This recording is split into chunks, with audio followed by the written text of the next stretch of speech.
Hump Day in the final week of action in the CCL regular season. The Crawdads return home to take on the San Francisco Seagulls here on a beautiful Wednesday for baseball. My name is Harry Setrakian, and alongside me is Charlie Limoncelli.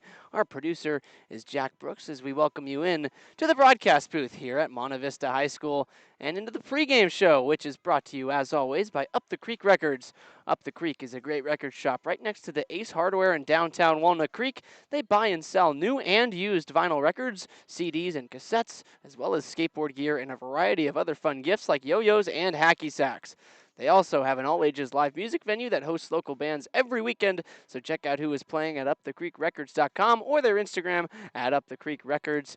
Let's check out what's been happening up the creek and the Crawdads. 3 straight victories, the latest edition yesterday at Menlo Park. Charlie, it was a game that the Crawdads got out ahead early, 2 runs in the first and the fourth, and the lead was very well controlled by the starter, Alessandro Martinez, who perhaps had his best start of the season, which eventually earned him player of the game honors. Went 4 innings, 6 strikeouts, no runs, just 2 hits, no walks allowed either. Got the win next to his name, and just felt like a very well-balanced game, which the Crawdads have sort of been looking for, even though they've been doing a lot of winning lately. This one felt really, really good at Menlo. Yeah, absolutely. It was a complete and total win for Walnut Creek. The offense did exactly what they needed to do. 6 runs across on the total yesterday. That's all you need. And then the bullpen got it done. Martinez had a really good start. Then Delaney and Thornberry followed up very nicely with 3 innings of no-run ball. Tencher was the lone sore spot for the Crawdad bullpen, but even he only limited the damage to just 2 runs before Miles Brand took over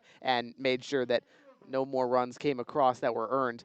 Ultimately, in the ninth, Brand allowed 1 unearned after an error should have ended the game. Instead, a run came across. But, Yeah. You hold Menlo Park to 3. That's the recipe for success. They threw strikes. They didn't issue too many free passes, just 4 total on the day. That'll play here in the CCL. Need a very similar performance today against the Seagulls. The win earned them undeniable first place no matter the results of today. San Luis Obispo will be playing Philippines baseball group at 6 p.m. Probably going to be a win for San Luis Obispo, a team that's 28-13 facing off against a team that's 1-20 in the baseball group. So that being said, though, the Crawdads win or lose.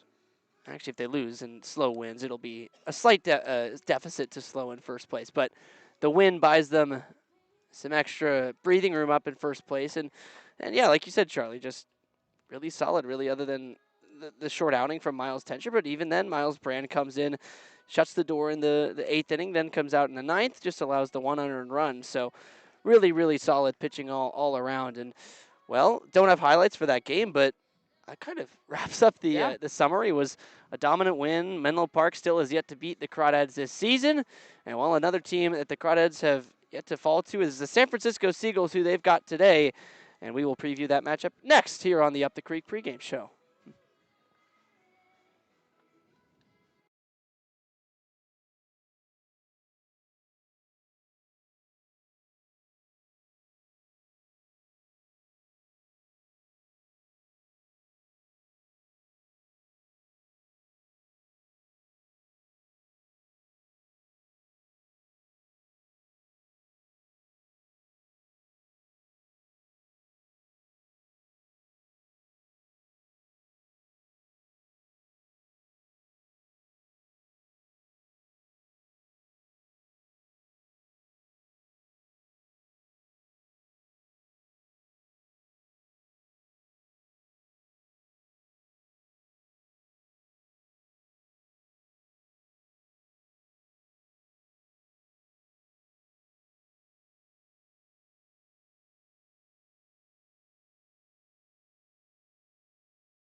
Crawdads and Seagulls set to go for the 8th time this season. Crawdads have not lost to San Francisco yet, and to get another victory today, we have, as always, the 5 keys to the game for the Crawdads to take their 8th victory over San Francisco this season, and their 25th overall.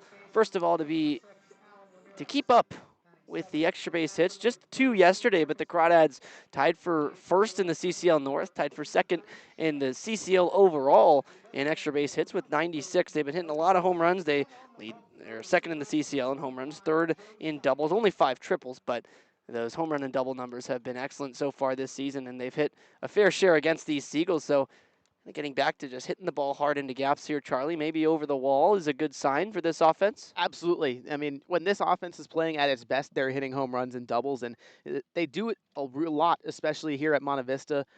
I don't know if they're going to get favorable wind today. Actually, they might. It looks like the flag in center field is blowing outward, so that could be a boon. But regardless of what the wind's doing, the Crawdads have to hit the ball hard, and they've done so historically at Monte Vista High School, especially this year. And, I mean, you've got couple of big boppers in the order today, especially Joe Coupland and Cam Taylor, even Ryan Ellis. Those are the 3 that I'd really look to today for an extra base hit in that middle of the order. So, you've got the guys to do it. Just got to make sure you do it and keep the foot all the way down. Don't let up. Second key for the man on the mound, Devin James, today's starter. For him to go far, he was worked out of the bullpen his last time on the 17th of July against Sonoma at home. That was the loss, the 9-7 loss that the Crawdads took, and he got the loss in that one too. Pitched the last 2 2/3 innings of that game, gave up the decisive 2 runs, and really the command wasn't there like we've seen it usually for Devin James. He's a guy who lives kind of in the zone early in the count, then able to get the chases late in the count. And it just wasn't the case against Sonoma, who is excellent at taking at-bats to work walks. But the Seagulls, not as much the case. Only 141 walks on the season, and they've struck out 316 times, 5th most in the CCL, so James has to feel like he matches up against the Seagulls well. Absolutely. You want to get some length at him. 4 or 5 innings is probably the goal, and you're absolutely right, Harry. Last time out, James just didn't have his command totally locked in, and it also didn't help that the strike zone was rather inconsistent for him, so, Certainly. Kind of a double-edged sword there. But today, the recipe, just throw strikes against these Seagulls. I mean, sure, they might get some hits, but ultimately they're one of the bottom 5 offenses in the CCL right now. You just got to force them into outs. And for Devin James, that's throw it over the zone. You're going to get some whiff and miss naturally with the stuff. So, throw it in there. Let your defense take care of it if you're not getting the strikeouts. And if you are getting the strikeouts, perfect. Then you can just cruise. And on the note of throwing strikes in that loss against Sonoma, key number 3 to require more strikes from the bullpen. Yesterday, bullpen was pretty solid at being in the zone. Only 4 walks to go around, but 2 of the runs that came in the 8th inning when Tencher walked and hit a batter, those are the 2 runs that came in. So you see what free passes can do. You see what they can do against Sonoma in that loss. Obviously, that was the reason the Crawdads lost, is walking in, 4 of those 9 runs. So just staying in the zone, throwing strikes like Miles Brand did to close out the game. And number 4, to get production from the bottom of the order. It was earlier in the season in which the bottom of the order was a trove of runs. And yesterday he supplied a few as well, getting on base and coming around to score as the top comes on and drives them in. Just always a key to a good offense is when it's kind of working that way, right? Where the top can get things going, but then as well as that, if the bottom comes up to lead off an inning, they can set it up for those big boppers at the top. Absolutely, and this is a bottom of the Crawdad order that's, apart from Daniel Pulaski and Aiden Robles, probably some of the best contact hitters on the team. Clisby, Aldridge, and Ramos 7, 8, 9 today. Those guys just put the ball in play, whether it's on a line or hard ground balls. They find ways to get aboard via the single. They have a penchant for it, and that's exactly what you need. Do that, and then let Robles, Ellis, Coupland, Taylor, and the rest just cash them in with the extra base knocks. They can cause chaos down there by just putting the ball in play against a team that has made the most errors by 12 in the entire CCL, the Seagulls. 81 on the season, not where you want to be. So if you put the ball in play against San Francisco, you feel like you have pretty good chances to reach first base, even if it seems like a routine play.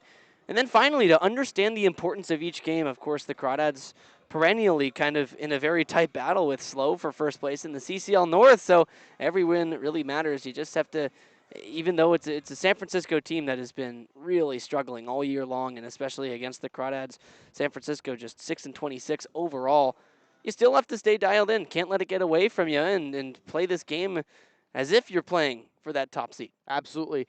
Every game matters. The Crawdads control their own destiny. If they win out, the number 1 seed in the North is yours. You don't want to have to end up relying on San Luis Obispo to lose, because that's a very good team. And even though the schedule is tough, they're going to play every game hard, and you can't count them out of any game. So while you have the ability to control your own destiny, you absolutely have to.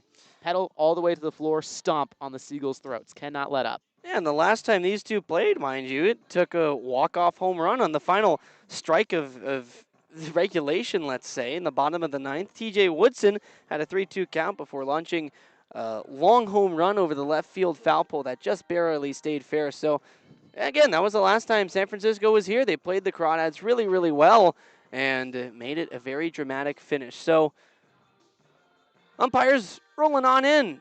Midweek baseball lineups and first pitch are next here on the Crawdad Up the Creek pregame show. Don't go anywhere. We'll be back in just a few minutes.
back after a bit of a strung out meeting at home plate. Umpires getting in a bit later, but we're ready to go now in today's first pitch. Time and temperature brought to you by Meadowlark Dairy, an official partner of the Walnut Creek Crawdads.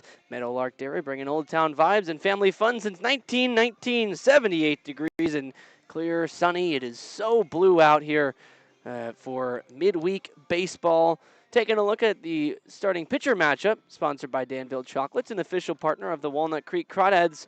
For the Crawdads side of things, it is Devin James, who has not started a game in a while. Last time was up at Arroyo Seco, or down at Arroyo Seco, I should say, down south from here, and he was pretty excellent. 3 hitless innings, then got hit around a little bit in the fourth, but was really, really solid. Then came back last time out against the Stompers a few days ago. Got the loss in that one out of the bullpen, so looking to get back as a clean slate as a starter today. And now taking a look at how the Crawdads line up behind him defensively, left to right in the outfield. What we saw yesterday, Daniel Pulasic, Shane Aldridge, and Brandon Clisby getting his second start in right field. Kevin Parker Jr., the third baseman today, with Elijah Ramos at short. Aiden Robles is at second with Cam Taylor at first. And Joe Coupland will be behind the plate doing the catching of Devin James, the big, tall right-hander from Sacramento State.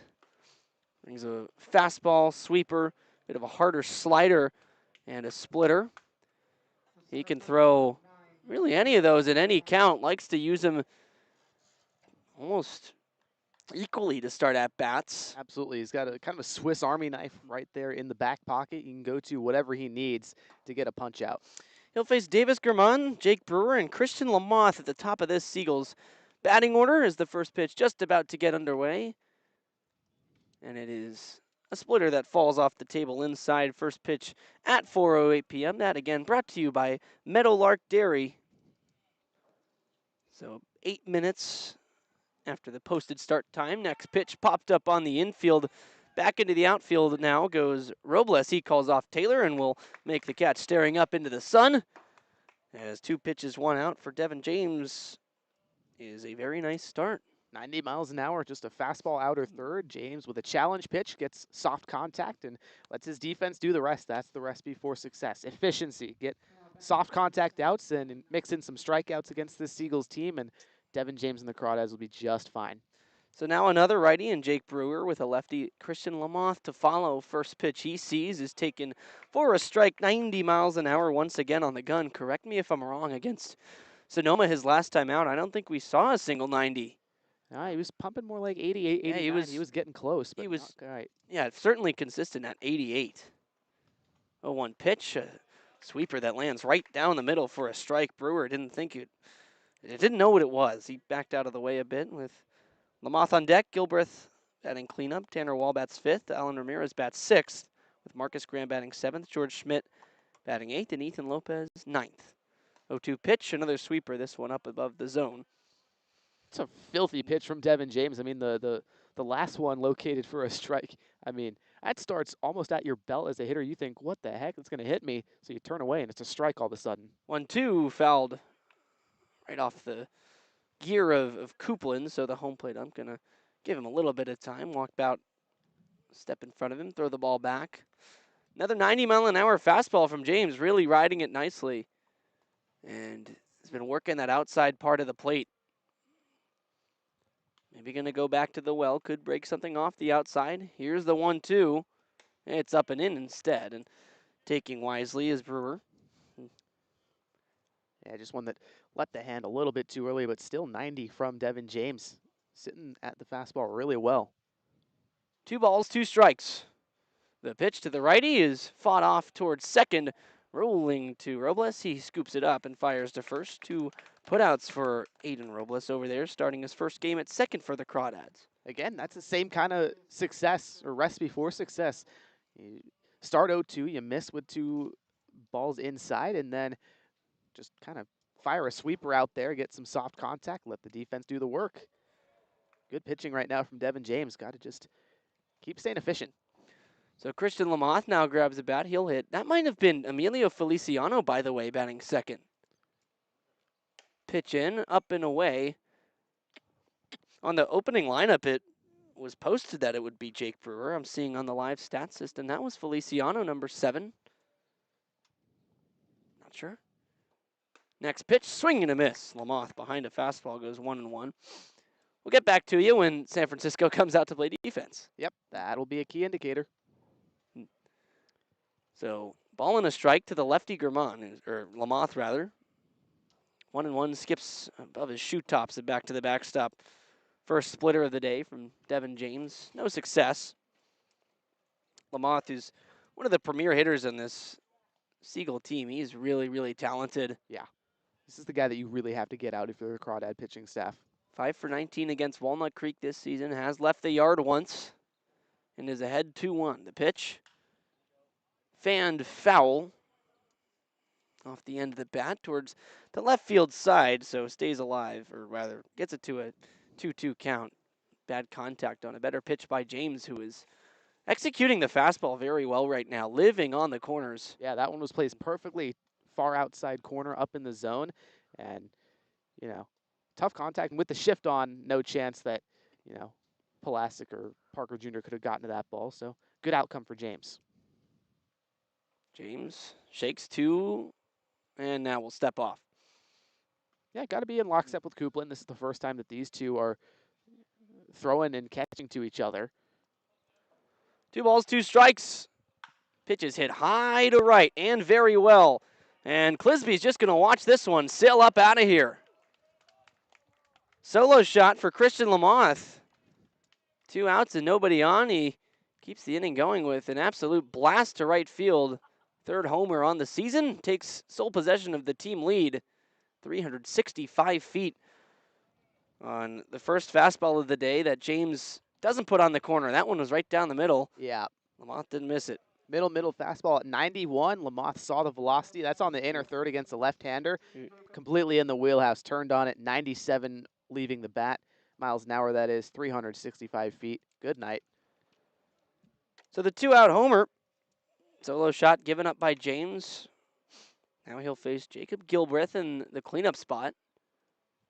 And fires a fastball in the inner third for a strike. Back to locating the fastball right on the borders there. Perfect pitch to start the at-bat. James ahead 0-1. His pitch is tapped foul. A slider biting away from the righty Gilbreth. James, who was, again, really, really good against Arroyo Seco until the 4th inning. First batter he faced, first pitch swinging, hit a home run, a solo shot, and really, I was joking with him. It's like he kind of just throws too many strikes. He's so good at being in the zone. This one hit to third, backing up Parker Jr. Backhands. Long throw to first, pulls Taylor off the bag.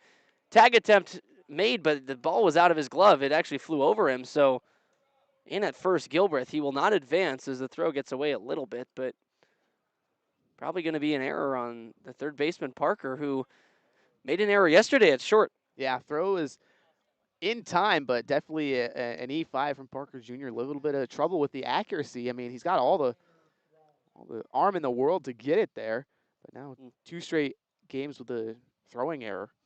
Just needs to rein it in a bit. So now, though, more importantly, Seagulls, a second life in an inning in which they've already scored, just getting things started. 2 down in the top of the first. 1-0. SF leads. Now the lefty Tanner Wall faces James in the stretch, takes strike 1. James goes to the stretch and takes a little bit off the fastball, 87 miles an hour that time, and then gets a little bit of help. Coupland with the pull-down frame. Might have gone with the 2-seamer there, too. He can cut and sink the fastball. Well, 1 pitch bounced foul past first. No balls, 2 strikes. Though more common that he'll go with the 2-seam rather than the cutter off the 4-seam. So in at 88. Yeah, another 2-seamer. That works Hot well. stuff. Yeah, and it's shooting away from the lefty Wall. So trying to get a missed barrel with Gilbreth on first. The 0-2 is taken for strike 3. Backdoor sweeper lands in. And after the solo shot, Devin James gets off the mound rather quickly. So 1 run in for San Francisco in the inning. Crawdad lineup coming up next.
Crawdads lineup today, as set by manager Brant Cummings, looks fairly similar to yesterday at Menlo Park. Daniel Pulasic, Aiden Robles, and Ryan Ellis will be the first due up, with Joe Coupland in the cleanup spot, Cam Taylor batting fifth, and Kevin Parker Jr. rounding out the second third of the lineup. Then you got the final third, Brandon Clisby, Shane Aldridge, and Elijah Ramos needing to face the second half of the Danville Chocolates. Pitcher matchup of today and for San Francisco, it's Joseph Steidel, who is one of the best, if not the best, they have to offer. The lefty spins a magnificent couple of breaking balls, a sweeper that runs away from the lefties, and a curveball that is a hard breaking hammer. Yeah, 12-6er for sure. In the high 60s, low 70s. It's a really different pitch, even though it is classified the same as a breaking ball as the sweeper. Yeah, he's gross. I mean, last time out, 5 innings against the Crawdads, 5 strikeouts, just 3 runs, only one of them earned. I mean, this is a guy that's going to give Walnut Creek a whole lot of problems. He just throws it really well on the hill. Already has that one time this season they've faced him. And that sweeper is only rivaled by Crawdad right-hander Miles Tencher, who we saw yesterday in terms of horizontal break induced. So he faces the lefty Pulasic to lead things off. A couple of lefties due up in this first inning against the lefty Steidel, whose first pitch is coming. It's inside to Daniel Pulasic. He kicks the front leg away. The leadoff man for the Crawdads yesterday led off the game with a walk, got a hit in the 7th after 2 strikeouts looking. 1 for 4 day. 1-0, Pulasic bounced back to right on the right side towards the mound. Steidel quickly off of it will underhand it to the Lamothe, the first baseman. That's out number 1, and how Steidel's day gets started. By the way, it is in fact Emilio Feliciano over at short. Jake Brewer scratched from the starting lineup.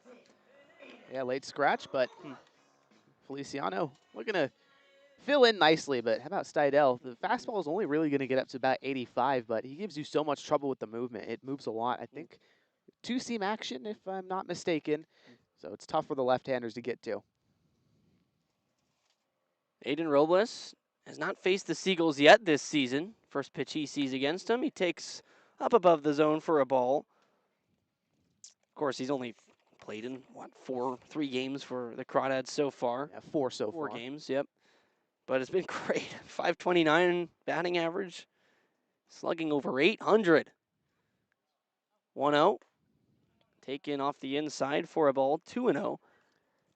And man, he's been raking. Yeah, absolutely. Robles is probably the hottest bat for Walnut Creek right now, but Steidel gonna try to treat him like any other Crawdad. That fastball seems a lot higher velo than what it is. 2-0 sweeper. There it is. He swings through it. That's a fastball actually, but cutter. Robles is way in front of it. Looked like it kind of floated in there. Anyways, 2-1 pitch. Robles still ahead. He's in a good spot to hit. Now a 2-1 though, off the outside for a ball. Back up to 86. The pitch before 83. So I think something like a cutter. Yeah, a little bit of a bridge between the sweeper and the fastball. It's a good pitch to mix in already with the 2 incredible breaking balls. Steidel behind 3-1, the pitch. And behind 4-1, that's ball 4, way outside. Robles, opening base runner for the Crawdads, who are chasing 1 here in the bottom of the first after Christian Lamothe's solo home run.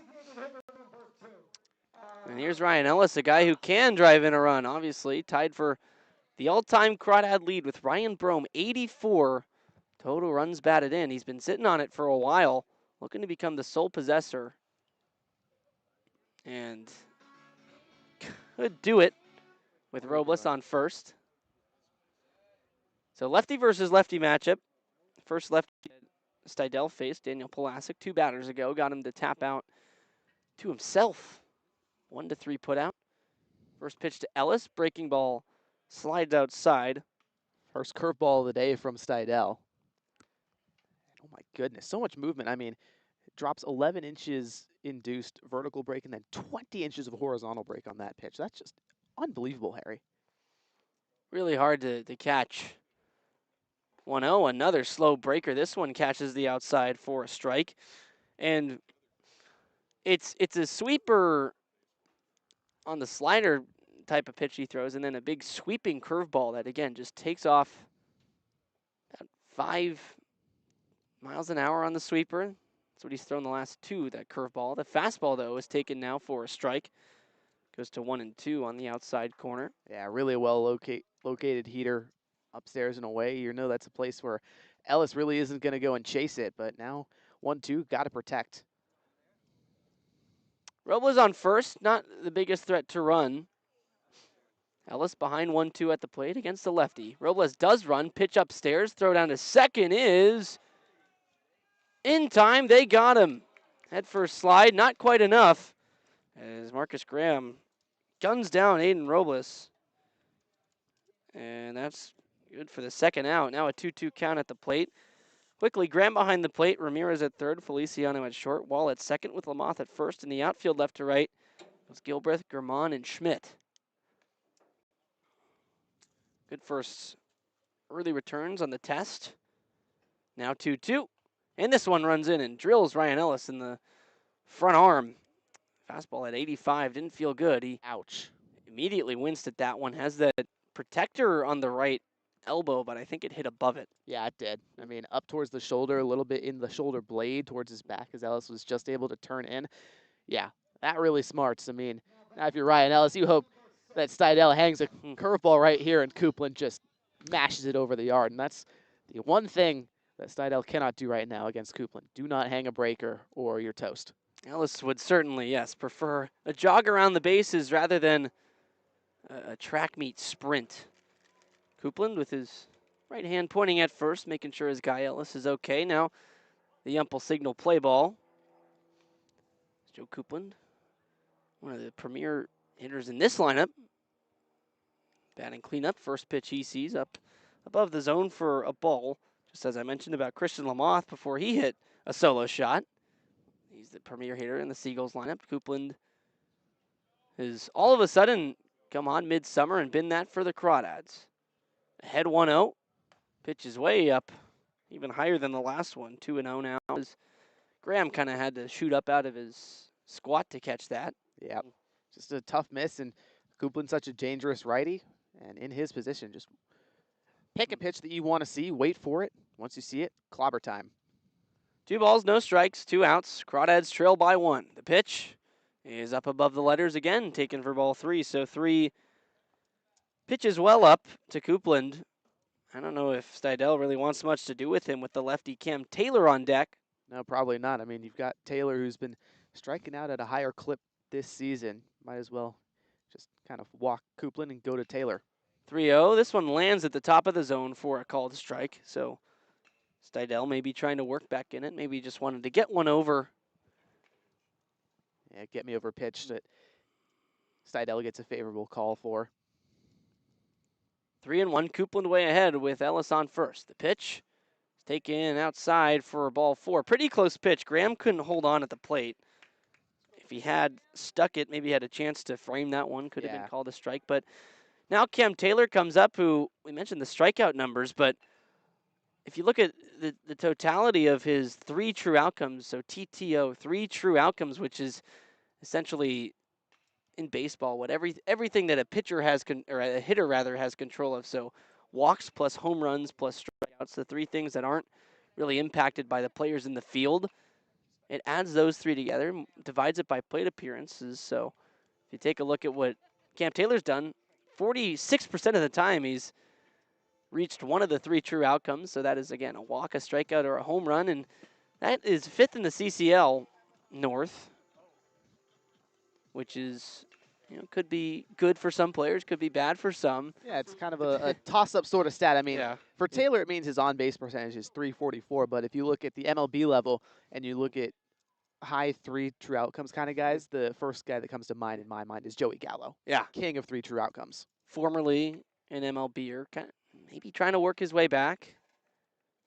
Tall lefty, just like Taylor. First pitch he sees is up and away, a breaking ball for ball 1. I think more modern, not modern day, but now one that comes to my mind is Kyle Schwarber. Yep, great comp. Yeah, Guy who's 3 true outcome guy. He's bound for the Hall of Fame. At this point, yeah. People may not realize, but he's going to be a 500 home run hitter, on-base machine. 1-0 now to Taylor. He takes in the dirt. Another breaking ball. This one a lot lower, but way too low. That's also kind of similar to what Cam Taylor is at his peak. He's a guy that gets on so much via the walk. He's really hard to pitch to, and he's got all the power in the world that you need, especially here in the CCL. Can drive the ball out, no problem, but also does feature a really good two-strike approach. Can go out and get a single when you need it. 2 balls, no strikes with 2 on and 2 out. Steidel's delivery is swung at and missed. Fastball buried up and in. Nice pitch. So gets a strike on the lefty Taylor as he's trying to strand Ryan Ellis at second. Joe Coupland on first, both on via hit by pitch, then a walk. So both free passes from the lefty sidearm hurler, Steidel. Stands right in the middle of the rubber. The 2-1 is a sweeper taken for a strike. On the outside part, that's where he wants to land it. Now Taylor going to have to show off that 2-strike approach. Working at bat, stay alive on anything close. Yep, exactly. Time to choke up, stand up a little further in the plate, and just get the barrel wherever the ball is as soon as you can. 2-2. He watches that one way outside, so has now worked it to a 3-ball count. 3-2. Runners with 2 down will be on the move. Potential base hit to the outfield for Taylor if it's in the gap or in the corner would bring home 2 and give the Crawdads the lead. That it would. The way to attack Taylor here is something upstairs. He really loves to swing on the fastball high in the zone. It's probably what Steidel's going to go to here. 3-2. There go the runners. It's down below the knees for ball 4. So 3 straight free passes, 4 even if you look at Aiden Robles, who got gunned out on the bases. Steidel having trouble on the command. Walks Taylor after the 2-2 count. Went to 3-2, then to the walk. So Kevin Parker Jr. a chance that maybe he didn't think he'd get with the bases loaded. Rocking that new bat. Yeah, finally, there it is. And how about KPJ in a big spot?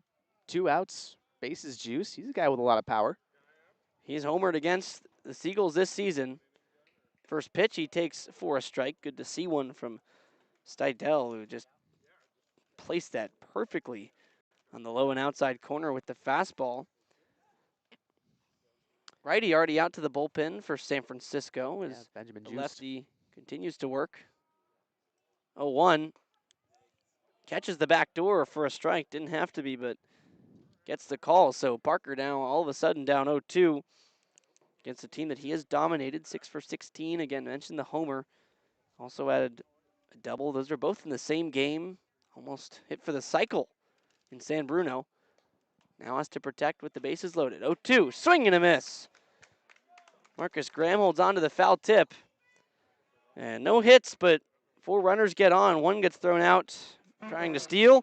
Other 3 get stranded on the strikeout by Parker. No runs for Walnut Creek. They trail 1-0 as we head to the second.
Devin James, after surrendering a solo shot in the first inning, the only damage, back out for the second.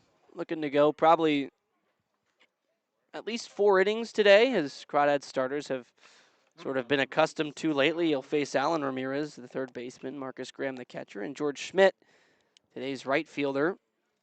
in the top of the second. First pitch bounced foul over the Seagulls dugout and up out of the Monte Vista boundaries. So no balls and a strike. The righty Ramirez, 211 hitter on the summer so far. 0-1 pitch is bounced high to third. Parker waits for the high hop and will fire a strike across the diamond for out number 1. That one right to the glove of Cam Taylor. Yep, and Parker Jr. saw it on the high hop, took his time, and even when he got it into the glove, just slowly picked it out, winded up, and whipped a laser beam across the diamond. Felt like that throw was like a rubber band being pulled back slowly, waiting for the ball to come in, and grabs it and snaps it across over to first. Very fundamental is now the catcher Marcus Graham in. Lefty takes strike 1, fastball on the outside corner, just above the knees. 164 hitter this summer. His line against the Crawdads has not helped either. 0-1 pitch, swing and a miss, this time inside with the fastball. But, yeah, just 1 for 11 against Walnut Creek so far this summer. 3 strikeouts, 5 walks, though. He's done his part to get on base, and 342 on base against that 164 average tells me that's a season trend. 0-2, Devin James, pitch slips out and ends up at the backstop. I think he was trying to go with a splitter there. I mean, spin rate, Yeah. probably not a great indicator just because that was a big miss, but, you know, only 1,300 RPMs. That tells me that was a split finger fastball that James is trying to just sit in the zone and get a miss. That's the number 1 pitch I'd pick to slip out of anyone's hand. 1-2 to the lefty. Goes around an ugly swing. Coupland on top of it will throw to first after the drop third strike. And just like that, out number 2, strikeout number 2 for Devin James. I think he went right back to the splitter, just completely falls off the table, and, you know, it looks like it's going to be a strike halfway through, and all of a sudden, as a batter, you find yourself going around and drop third strike. You got to try to chug over to first, but it's kind of just a performatory effort. Certainly is when Joe Coupland's back there. Excellent defender. Now George Schmidt takes strike 1, fastball in the outer corner. James working the outside parts of the zone to righties, lefties alike. Schmidt, the lefty, takes a ball in the dirt. Goes to 1-1. Shout out Alexander Martinez in our YouTube comment section. Oh, it was a strikeout pitch last time, James. What's he say? Good. His most recent comment was, "That's a strikeout pitch" on the last at bat. 1-1, breaking ball falls into the zone at the top. Schmidt kind of got crossed up. That's a good one to go after. But in the late break, deceiving, not where you're expecting it. So now James in the driver's seat, 1-2.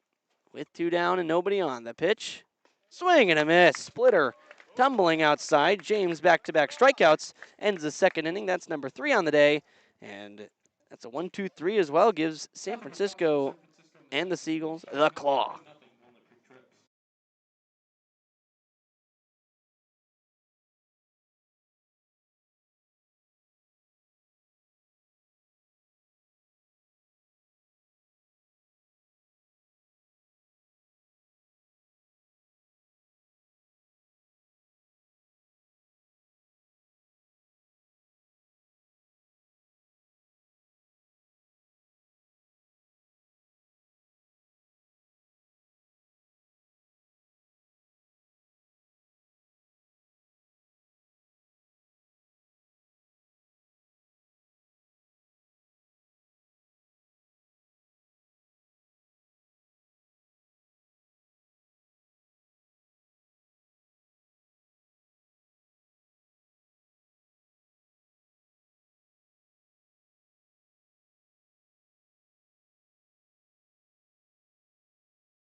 Crawdads, after threatening in the first, did not score. Bottom third of the order. One of the keys to the game today was for the bottom of the order to produce some runs, and here's an excellent chance to do so. Just the second inning, chasing one. No hits yet for Walnut Creek. Braden Clisby, Shane Aldridge, and Elijah Ramos, the guys due up. All three of which who have been pretty hot lately. Clisby, 288 hitter on the summer, has been over 300 at some points. First pitch he gets today, he swings at and fouls away. Popped up back over the fencing here at Monte Vista High School, where the Crawdads play their home games, of course. He went to high school. And he did, lives right down the street. Yesterday had a knock, drove in a run, not on the hit, but later on. A one pitch popped up this time, perhaps in play. Coming back, Graham, but it'll crash down in the stands. Rolling down to Jack Brooks's left. He's going to get up and get a souvenir. Oh, there you go. Show it to the camera, Jack. Yeah. Walk in front of the camera with it. There it is. There you go. Showing it off on the behind home camera. He is the only one that's allowed to walk in front of that camera, by the way. Yes, that's correct. 0-2, lefty versus righty. The pitch, swing and a miss. Clisby swings through it. Top of the zone fastball, nicely executed by Stidel. Second strikeout of the day, that's 2 straight. As now Shane Aldridge, I mentioned all three of these guys have been hot lately, but maybe no more hot on the team than Shane Aldridge. You see his numbers there, splits June versus July. In 12 games in July, he's just been tearing it up so far. Already matched the RBI total, more extra base hits. Of course, the average stats are so much better as he lifts one to center field on the first pitch. Germund back into his right, a step shy of the track, reaches up and makes a catch for safely colliding with the wall. So loud contact off the bat of Aldridge, who continues to even hit the ball hard on his outs. Yeah, he went and scooped up a curveball there from Stidel all the way in the bottom part of the zone. It was really even below his knees, but gets a whole lot of it and just too far under it. I mean, you're always going to be under a pitch that's that far low. Yeah. And the launch angle just a little bit too high and not quite enough velocity coming in for it to be gone. Elijah Ramos, today's 9-hitter, takes inside just a touch off of his front thigh. So he's ahead, the 9-hitter Ramos, trying to extend this inning. Hit 9th yesterday, had a 2 RBI single. First pitch, or second pitch, and the 1-0 count goes to 2-0 up above the zone. It was a 1-for-4 day for Ramos. Guy who's so elite, putting the ball in play against this team, that would bode well. 2-0, takes a strike. Stidel gets one in on the outside corner. Yeah, really well located sweeper. Just comes all the way in and sits on that back door against the right-hander. There isn't a pitch more beautiful than that. 2-1, Ramos swings and pops it way up on the infield. Staring up in the deep blue sky is Emilio Feliciano from short, and he'll make the catch. 3 up, 3 down for Stidel. Works right through the bottom of the Crawdads order. Crawdads still trail it 1-0 heading to the third.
Third inning coming up, but at the end of today's game, Player of the Game honors will be brought to you by Worth Group Restaurants, a local collection of East Bay restaurants owned and operated by Rodney Worth, including the Peasant and the Pear in Danville, the Bourbon Pear in Livermore, and the Golden Pear in Walnut Creek. Worth Group Restaurants, an official partner of the Walnut Creek Crawdads. Yesterday it was the starter, Alessandro Martinez, who matched his collegiate career high in strikeouts with 6 of them in 4 innings. Devin James has 3 in 2 innings, so he's right on pace to match the same. That he is, and I do believe James's Crawdad career high is 5 strikeouts in an outing. I believe that also would match his Sacramento State record. He'll face 9-1-2 righty-righty matchup to start things. A slider in the zone taken by Lopez for a strike. Ethan Lopez, though he's batting 9th today, is DHing, but is 7 for 12 against Walnut Creek on the summer. A 1 pitch, he watches a breaking ball land outside. So can't take this at bat for granted. If you're Devin James, you got to attack here. Indeed not. Ball and a strike. Slapped foul off the bat of Jackson. Lopez, excuse me, not Jackson. Ethan Jackson is a Menlo Park legend. Is Ethan Lopez. He's behind 1-2 on Devin James. Swing and a miss. Elevated slider. Woo. Just Fooling Lopez for strikeout number 4. That's 3 straight for Devin James, and all 4 strikeouts in the last 5 at-bats. Wow. How about Devin James right now? Completely in a groove. These Seagulls hitters can't catch up. He's sequencing really well. The spin rates are really good. Everything's breaking the way he wants it to. In command. Just got to stay confident, stay hot. Top of the order, Davis Germán. Swings and fouls away the slider to open the at-bat. Probably the sweeper. He waited on it, and Devin James now 1 strikeout away from matching his summer and career high. 5, he's done it twice this summer. His high at Sac State was just 3, so he's already eclipsed that several times in summer. A 1 pitch runs up and in.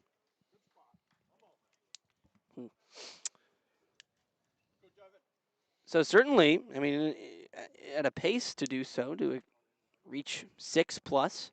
It's totally possible. 1-1 to Germán, takes a strike on the inside part of the plate. Sweeper landed in there. Wow. Perfectly placed sweeper. Just hits that top inside corner. I mean, you can't place a pitch better than that. Ball and 2 strikes. Germán swings and misses. Elevated the fastball, did Devin James. That's now 4 straight strikeouts. That's 5 total on the game, matching his career high. He's been spamming the sweeper, so why not go to some cheddar for a punch out on Germán? Good Lord. That one always gets me. But anyway, Devin James. Woo. Start of his Crawdad career right now. A lot of ways to pronounce the name spelled Germann. As Emilio Feliciano scoots out of the box for a sweeper down the middle. That is nasty. Yeah. But I was going to say Davis. Yeah, Davis Germán, could be Hermann, could be German. He goes German. German, yep. 0-1 to Feliciano. Turns out of the way again, but this one up above the zone a bit.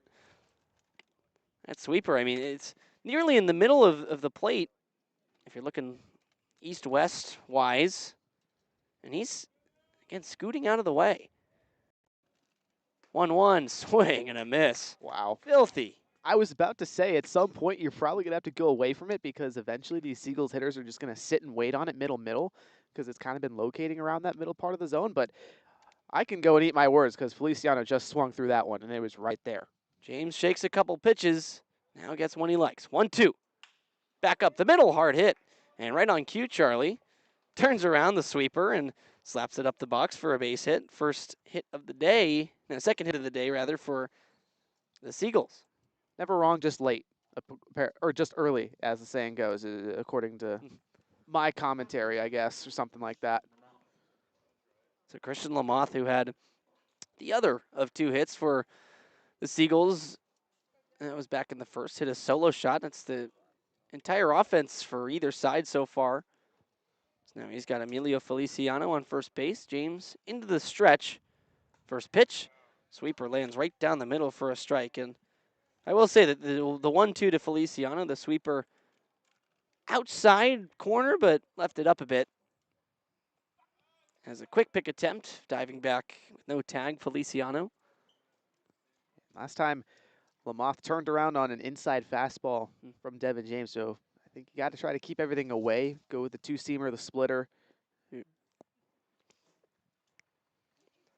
Oh, one pitch. Sweeper. Sure, that Buried. works. Low and in corner, swung through an ugly swing from Lamoth. James now looking to strike out the side, not quite in order. Looking for a new career high in strikeouts. As an 0-2 count on San Francisco's three-hitter. The 0-2. Ooh, fastball up and away. Lamoth thought about it. Yep, he wanted to. Wisely held up. And if that, I mean, that more tells you that that sweeper really is gross. That was way up and away. That's, if the sweeper starts there, it ends probably close to in the zone. He's probably expecting a sweeper here. I'd go splitter low in the zone, get the bottom to fall out. 1-2. James punches his ticket with the splitter. Charlie Limoncelli right on it with the call. As the throw down to first on the drop third completes the strikeout. That's number 6.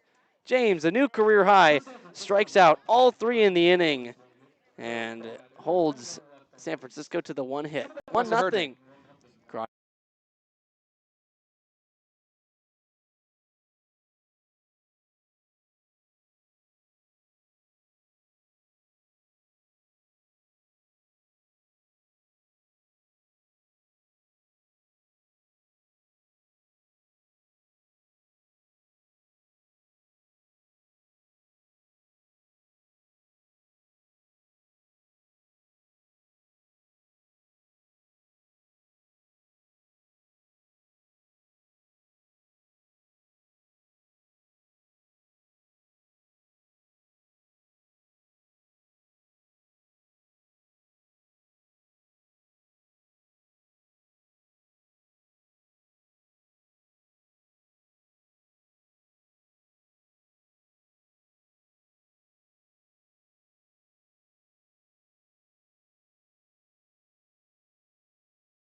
The spin master, Joseph Steidel, looking to keep the Crawdads scoreless so far. Something the Seagulls have just not done at all this season. 77 runs in 7 games in 2025. Crawdads behind that pace a bit here in 2026, but still 2 games left to eclipse the total from a year ago. Daniel Polasic watches a breaking ball shoot into the zone for a strike. It's just a good old-fashioned pitcher's duel right now, Harry. Both Devin James and Joe Steidel spinning the ball like crazy. Both offenses have no clue what to do right now. 0-1, Polasic takes at the knees for a strike. Fastball in there. And the Crawdads, no hits, no runs, have made an error on defense. San Francisco 1 run on the 2 hits, but all thanks to a solo shot. So really only 1 hit that has mattered. 0-2 now. Polasic tips it into the mitt. Graham holds on. Second time we've seen a foul tip strikeout, and the third time Steidel's gotten a Crawdad swinging. Wow. Steidel saw Devin James get 3 strikeouts last inning and said, I can do that, but better. 3 pitches for the first K. So leadoff man down, leadoff man in the inning, leadoff man in the lineup. Now 2-hitter in the inning and 2-hitter in the lineup. Aiden Robles walked but was caught stealing in his first plate appearance. First pitch is upstairs to him, ball 1. Robles, who we keep just referring to as maybe the best baseball player ever. You and Austin calling him that. 1-0, he takes down and in for ball 2, 2-0, a pitch that nearly missed. Yeah, it was close, really close. Nearly hit, I should say, missed by just a bit. Surprised it was called a ball. It looked like it could have been. He's ahead 2-0. Swing and a flare foul off the right side, off the end of the bat. Crashing down on the concrete just to the left of the batting cages here at Monte Vista High School, where the wind is now really blowing in sort of from right center towards the Seagulls dugout. So not a lot of carry today. 2-1 to Robles. Slow breaking ball. Didn't mean to swing, but he nubbed it off the end of the bat and popped it foul. Didn't even, I mean, hardly took the bat off his shoulder. The pitch just had so much break that it reached the barrel of Robles. And it found its way into the zone. He should have taken a full hack. That's a top of the zone breaking ball inside. That's a pitch you can turn on and drive. 2-1 was probably thinking fastball. Now 2-2, going to have to protect. Pitch up and away. 3-2. Well, you got your fastball, Harry, just not even close to the strike zone. No. So another full count for Robles. Steidel, the lefty. Third inning of work. 2 1/3, no hits allowed so far against the righty Robles. The 3-2 is upstairs, taken for the walk. Robles on for the second time today. Wow. And this is the part of the lineup that put pressure on Joseph Steidel first time through. Robles started it all. 4 straight free passes, 3 walks, 1 hit by pitch. But of course, Robles did get thrown out trying to steal, so was not able to be walked in for a run instead. After him, the bases were loaded, but strikeout ended the inning. Now Ryan Ellis sees the first pitch, fouls it up and away.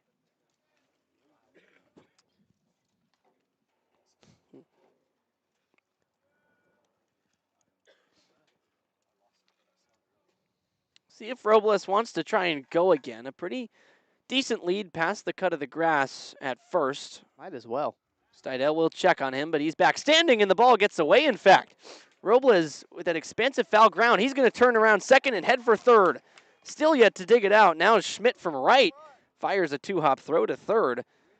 So just like that, a 2-base error on the pickoff attempt. E1 on Steidel has the Crawdads a ground ball, fly ball away from tying this thing. That's exactly why you take such a big lead, is you force Steidel to throw it back to you. And, you know, with the Seagull infield and a Seagulls defense that leads the CCL in errors, you get results like that. And all of a sudden, RBI chance. Ellis could, in fact, take sole possession of the record right here.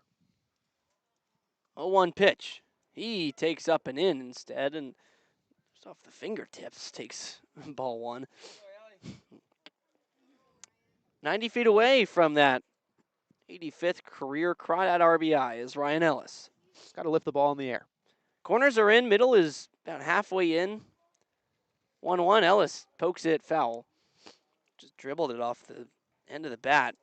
Really deceptive breaking ball from Steidel has had Ellis off balance all day. Yeah, that he has, and he knows that Ellis is just going to try and do his job and plate the runner, so you want to keep everything in the bottom of the zone as the pitcher and make sure you get a ground ball that your infield can take care of. Again, at the corners, Ramirez and Lamoth are in on the cut of the grass, but up the middle, Feliciano and Wall back. 1-2 pitch. Ellis swings and misses, goes after a nasty breaking ball spinning through the zone for out number 2, strikeout number 4 for Steidel. Yeah, that sweeper is just unfair against left-handed batters. So much movement, not a whole lot that Ellis can do about it, but you do pass the baton, you let Joe Coupland take a hack, a guy that's got certainly all the tools required to plate 1 run. So the sacrifice options are eliminated, but still a wild pitch. Could score the run, don't need a base hit. First pitch, Coupland takes a fastball outside. Ball and no strikes to the right-handed catcher who's been really, really good this summer since coming on with the Crawdads. Is yet to face San Francisco. 1-0, breaking ball. Falls right through the middle. Wow. For a strike, 68 miles an hour. That one the slower sweeping curveball. Yeah, breaking ball that sits top of the zone on the outer third. I mean, if you're Coupland, last time you walked, you're not probably going to look at a swing early, but man. 1-1 fastball again outside, same spot as the first pitch. So goes to 2-1. That breaker's just I mean, tough pitch to leave. Yeah, it's a tough one to hit because it looks like it's sticking up and away, and all of a sudden just speeds up hard towards you if you're a righty. 2-1. Fastball off the hands to short. Might be a tough play. Running in Feliciano. His throw is way over Lamoth. and an error, so in to score Robles. Coupland up to second as Lamothe finally digs it out from there. That's going to go down as not a run batted in. I mean, that one. It will. It's a single plus a throwing error. That was. Wait, really? Yes, that's the way it's being scored. I didn't think Coupland beat it out, but anyways, he'll be credited with an RBI if that's the case. But the Crawdads will take it. More importantly, it's a tie ball game. And perhaps the first hit of the game for Walnut Creek. So Cam Taylor now lefty-lefty with Coupland on second. Will waggle his bat. Yep, officially single plus E6 on the throw that allows Coupland to go to second. Taylor takes outside that's him, the harder breaking ball, shooting outside. 76 on the gun. Can get that up to 77, 78, and then the slower one around 69, 70. So RBI for Coupland. He's on second via the throwing error. 1-0. Taylor takes outside. So once again, same pitch, same result. 2-0.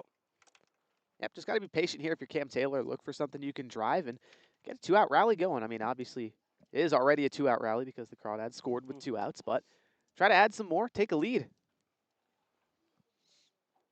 2 balls, no strikes. 2 balls, 1 strike. As Taylor takes the pitch that lands that time on the outer half.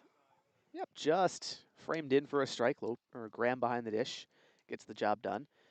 How about Coupland and Taylor? Very familiar with this Seagulls team. Trying to come up again here in the year 2026. 2-1 pitch, swing and a miss. Taylor tried to hit that ball to the parking lot over in right field. Yeah. But was way out in front of a breaking ball that landed in his letters. I mean, it's his wheelhouse. I mean, that's where he's hit his 2 home runs. Absolutely. He's good top of the zone. That's a pitch that your eyes light up when you see, but just comes up empty. 2-2 in the dirt. Takes it. Now, I mean, he's good top of the zone, and he's good if you extend the top of the zone by about a foot, too. And that's where that pitch it was. Above the letters. Had a ridiculous home run the other day going opposite field against Menlo 2 games ago. That one was just about at his neck.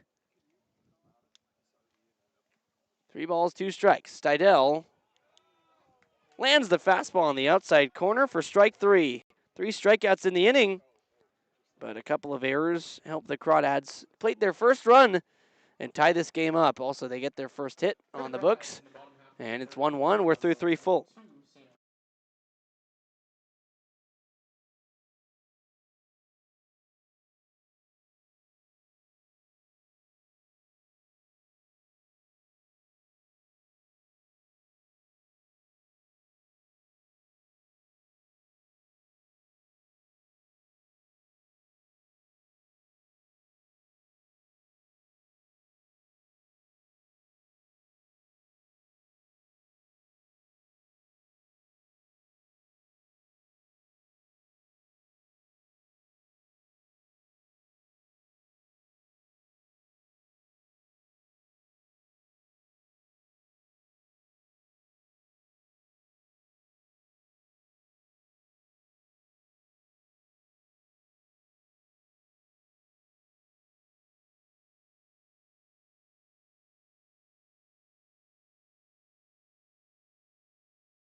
Three innings come and gone, just 1 run apiece for Walnut Creek and San Francisco as we're just about an hour into this ball game. 5:01 p.m. here on the West Coast. 5:02 now, just clicked over and started this one at 4:08. That was 3 innings ago. We're in a pitcher's duel. That we are. Devin James, Joseph Stidel, really working well for their respective sides right now. Just 2 hits for San Francisco, 1 run in. 1 run and 1 hit for Walnut Creek on the other side of things. Offense that has been held pretty quiet by San Francisco recently. First pitch of the inning taken outside by Jacob Gilbreth, the left fielder. Reached on an error off of Kevin Parker Jr.'s right hand last time, but it's been since June 28th. These two have not played. The 1-0 now is fouled back, way out in front of a breaking ball. And that's a long time to not see a team, and it was one of the highest highs of the season for the Crawdads. A walk-off home run by T.J. Woodson was their 11th straight win in the midst of what ended up being a 13-game winning streak against San Francisco. The 1-1 pitch, breaking ball outside, taken for ball 2. But that was a total different moment in the season. The Seagulls were 4-16 then. They are 6-27 now. Just about the same rate, I guess. 2-13, or no, 2-11 since. 2-1's bounced to short on a few hops. Ramos waits for it. Gets it up, throw to first in time to retire Gilbreth to start the inning. But, man, I mean, that's a long time ago, but still. Joe Steidel started that game for San Francisco and held the Crawdads to just what ended up being 3 runs in 5 innings, but through 4 innings, he was through 4 innings of shutout ball. So he is on the same kind of pace today so far, only allowing one run through 3 as Tanner Wall takes the first pitch he sees. It's a strike from Devin James.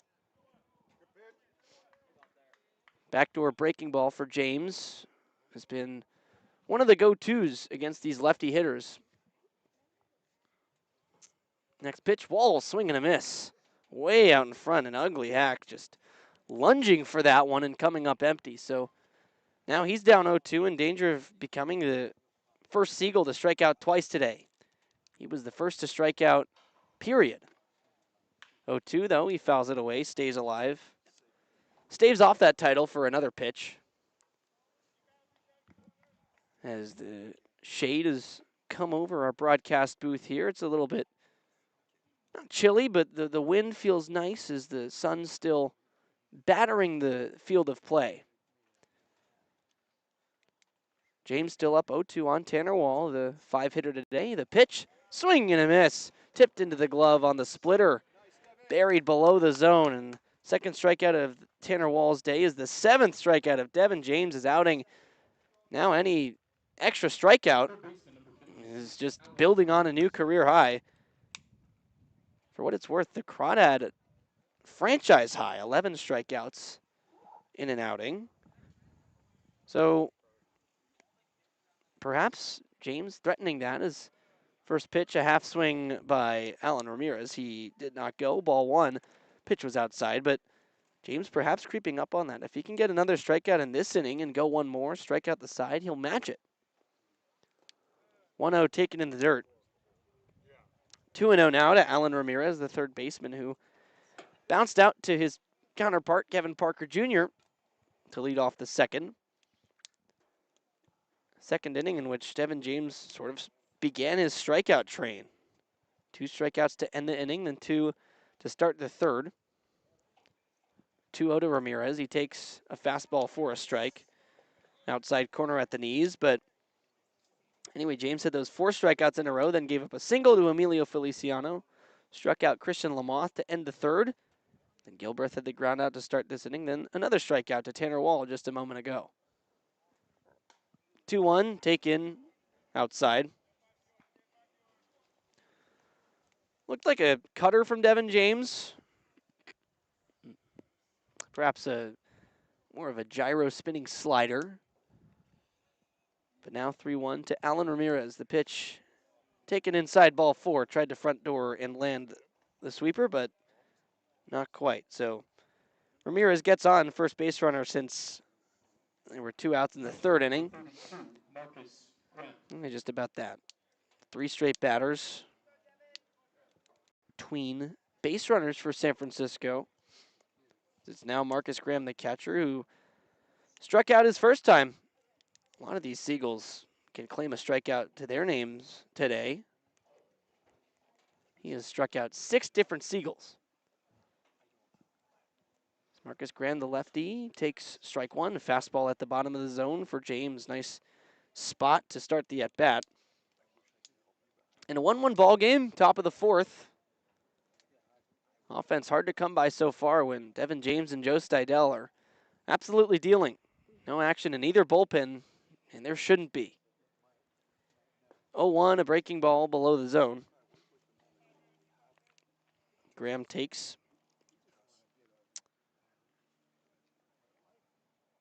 Trying to hold on to this one-seater. The Walnut Creek Crawdads. A win today would bring their win percentage up to .714 as a quick check on first, but easily back Ramirez.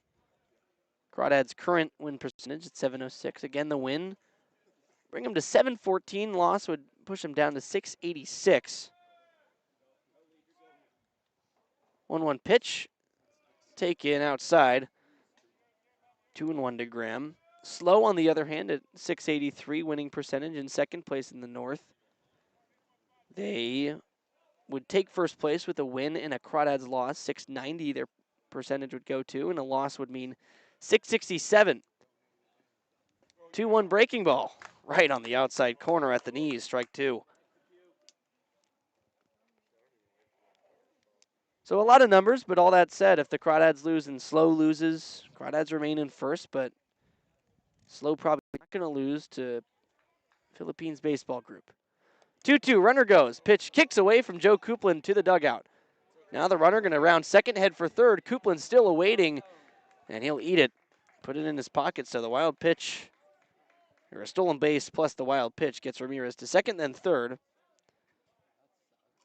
So he moves up, and now another one of those will bring him home. James gets a new baseball now, just has to focus on the batter. Still a 2-strike count. Coupland gonna scamper over, grab his mask that he discarded on the run back towards the long backstop here at Monte Vista. 3-2 count to number 32, Marcus Graham. Devin James gonna go into the windup. Payoff pitch, here it comes. Bounced high to first on the high hop. Taylor's got it. A few steps over to his left. He'll stomp on first base, and that retires the side. James, short threat with a runner at third, but really no damage at all in the fourth. 1-1, we stay tied.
Bottom of the fourth, and at the end of the top of the fourth, I was talking about all the numbers that are involved with the standings here, and you get a look here at it written in words. 706 win percentage for Walnut Creek, first in the North, and then the Slow Blues, second at 683. Crawdad win today equals they retain first place, and they probably do have to because, again, Slow against the 1-20 Philippines Baseball Group, probably going to pick up a win, and if the Crawdads lose, Slow will take first place in that scenario, but as far as it goes now, Crawdads control their destiny. Yep, can't afford a loss, just got to win. 6, 7, 8, Parker Jr., Clisby, and Aldridge due up. Parker Jr. takes strike one from Joe Stidel, who's been awesome today, just as his Counterpart Devin James has been on the mound for the Crawdads. 12 combined strikeouts. Yeah, unreal. Oh, one fouled back. Parker, three-quarter swing. He thought about it after the fact, really. Yeah. Harry, dare I say, this is probably the best pitcher's duel we've seen this season with the two of us on the broadcast. As the right-hander Benjamin Juice is warming up for San Francisco. The last time Slow played over here was also a pretty good one. Very true. 0-2 up and into Parker. Taken for a ball. Might have clipped the zone, but this one's more mano-a-mano, it feels like. Yeah. The two starters really commanding things. That one for both sides. A bit more of a bullpen showcase. But the starter, Trey Legrone for Slow, was great. 1-2. Parker fouls this away. Yeah, Legrone was great, but also so was Vance Haskins for Walnut Creek. He was super effective, didn't allow any runs, had, I believe, 4 strikeouts, so did the job, but Legrone just kind of went a little longer, had a couple more strikeouts. And I retract my statement on that a bit. 4 innings for Haskins of scoreless one-hit ball. Legrone the same, but in 5 innings. So they had some distance. 1-2. Parker pops it up, foul back. Thank you for tuning in to the Crawdads live stream network. The home of every single Crawdad game, home, away, as long as the connection allows. Yep. And we will try to be live on Friday when the Crawdads go to San Francisco for the final time in 2026. That's the hope. Haven't been able to yet. 1-2 to Parker. Hit hard to short on one hop. Up with it, Feliciano. And the throw is not in time. Parker beats it out. Base hit for Kevin Parker Jr. And Feliciano did really, he had a bit of trouble on it. Hit pretty good out to short. It was kind of right at him, but hard on a line. One hopper ended up dropping out of his glove, picked up with his bare hand, and just couldn't make this play in time to the speedy Parker, who leads this team in stolen bases. Exactly. Parker Jr., probably the fastest player on the Crawdad roster, so always tough to throw him out on a ground ball to first, and that time, not possible, so the infield single. Now he's probably going to be a threat to steal a base. First pitch stays home. Breaking ball lands in the zone to Brandon Clisby, who struck out his first time, just the second strikeout victim of Joe Steidel. But Parker is 15 for 16 on those stolen bases. Maybe going to get ready to go. A 1 pitch stays again. Clisby fouls it right off the fencing here. So he's behind 0-2. 3-pitch strikeout his first time. Staring down a similar fate on 0-2. Steidel going to take some time, flip the ball from his glove to his left hand. Got it tucked on his shoulder as he looks in to Graham, the catcher, Marcus Graham. 0-2. He'll check back to Parker and pitch. Throw almost gets away, but Lamoth. Quick feet. Saves another extra base. Yeah, made a really nice play over at first. Saved what would have been a wild throw. 0-2 to today's right fielder. He pops it up in play, perhaps. In foul ground, Lamoth over towards the Crawdad dugout. It drifts on him, but he makes the catch. So, Clisby down on 3 pitches, but not a strikeout this time. Just more soft contact from Joe Steidel. He's been fantastic, whether it's the strikeout or softly hit baseballs. He's getting the job done. And both the hits for the Crawdads have been infield hits, too. The first one, maybe the throw it got down. Maybe Coupland possibly would not have beat it out. As there goes Parker. Aldridge stands in, takes ball 1. Throw down is way late to second. Parker dives in easily, safely. For his 16th stolen base of the season, Crawdads number 102. They're 1 for 2 today now. And 102 for 116 on the campaign. Third in the CCL in total stolen bases. Team that can burn on the base paths. So here's another guy who can do it at the plate. Aldridge ahead 1-0. Lefty. Takes a breaking ball, this time lower for a strike. Well-executed pitch from Stidel, and if you're Shane Aldridge, look for your pitch. 1-1 count. Just try to either squeak it on the ground between any of the infield gaps or pull it on a line into right field. Get the job done. 1-1, 1 out, 1-1 ball game. Huge shot foul towards the Seagull bullpen where there's one guy throwing, two guys on the mound. One is protecting him on those types of foul balls that go over toward him. Right-hander continues to work, and it is Benjamin Juiced still, the funky sidearm righty. And Stidel's got some funk too. He's a bit of a sidearmer, but Juiced a bit lower. Parker dancing at second. Couple steps back, or checks back by Stidel. Now he goes home and gets Aldridge to swing and miss on really a half swing that he just couldn't hold up. Strikeout number 6. One strikeout away from matching Devin James through 4 innings with 7. Yeah, really good pitch. Just a fastball that's high in the zone, really tough to lay off, and Aldridge went too far around. Now if you're Ramos, pull it on the line. Just line drive somewhere to the outfield to get Parker Jr. to come in and score. That's the job. Go ahead, run is on second.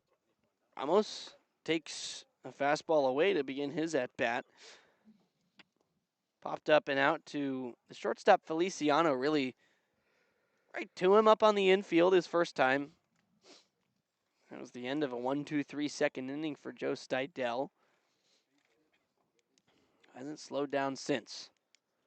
Ball and no strikes from the stretch. He'll kick and fire. Breaking ball that is on the inside part of the zone, taken for a strike. Whew. Just another really excellent spot for Joe Stidel. He's been fantastic at hitting his corners all day long. There's really nothing you can do as a batter. It's not a good pitch to swing at. You'll just roll it over. So 1-1. Ramos takes in the dirt, kicks away from the catcher, Graham. Parker takes third, but Graham didn't get too far away from him. Hopped up sort of off his front toe and almost stuck on him, just above his head. It was moving with his momentum, so able to corral it eventually. So a wild pitch. First of the day on the line for Stidel. Has this count 2-0. And the speedy Kevin Parker on third, and the also speedy Elijah Ramos at the plate. Infield is back 2-1. Maybe a sneak attack bunt. I don't mind that. He'll swing away instead and foul it back, and I don't mind that either. Take a hack up 2-1, and kids readily racing to that baseball that just went up over our booth here and over the bleachers. Here in the shade, all the Crawdad fans hanging out.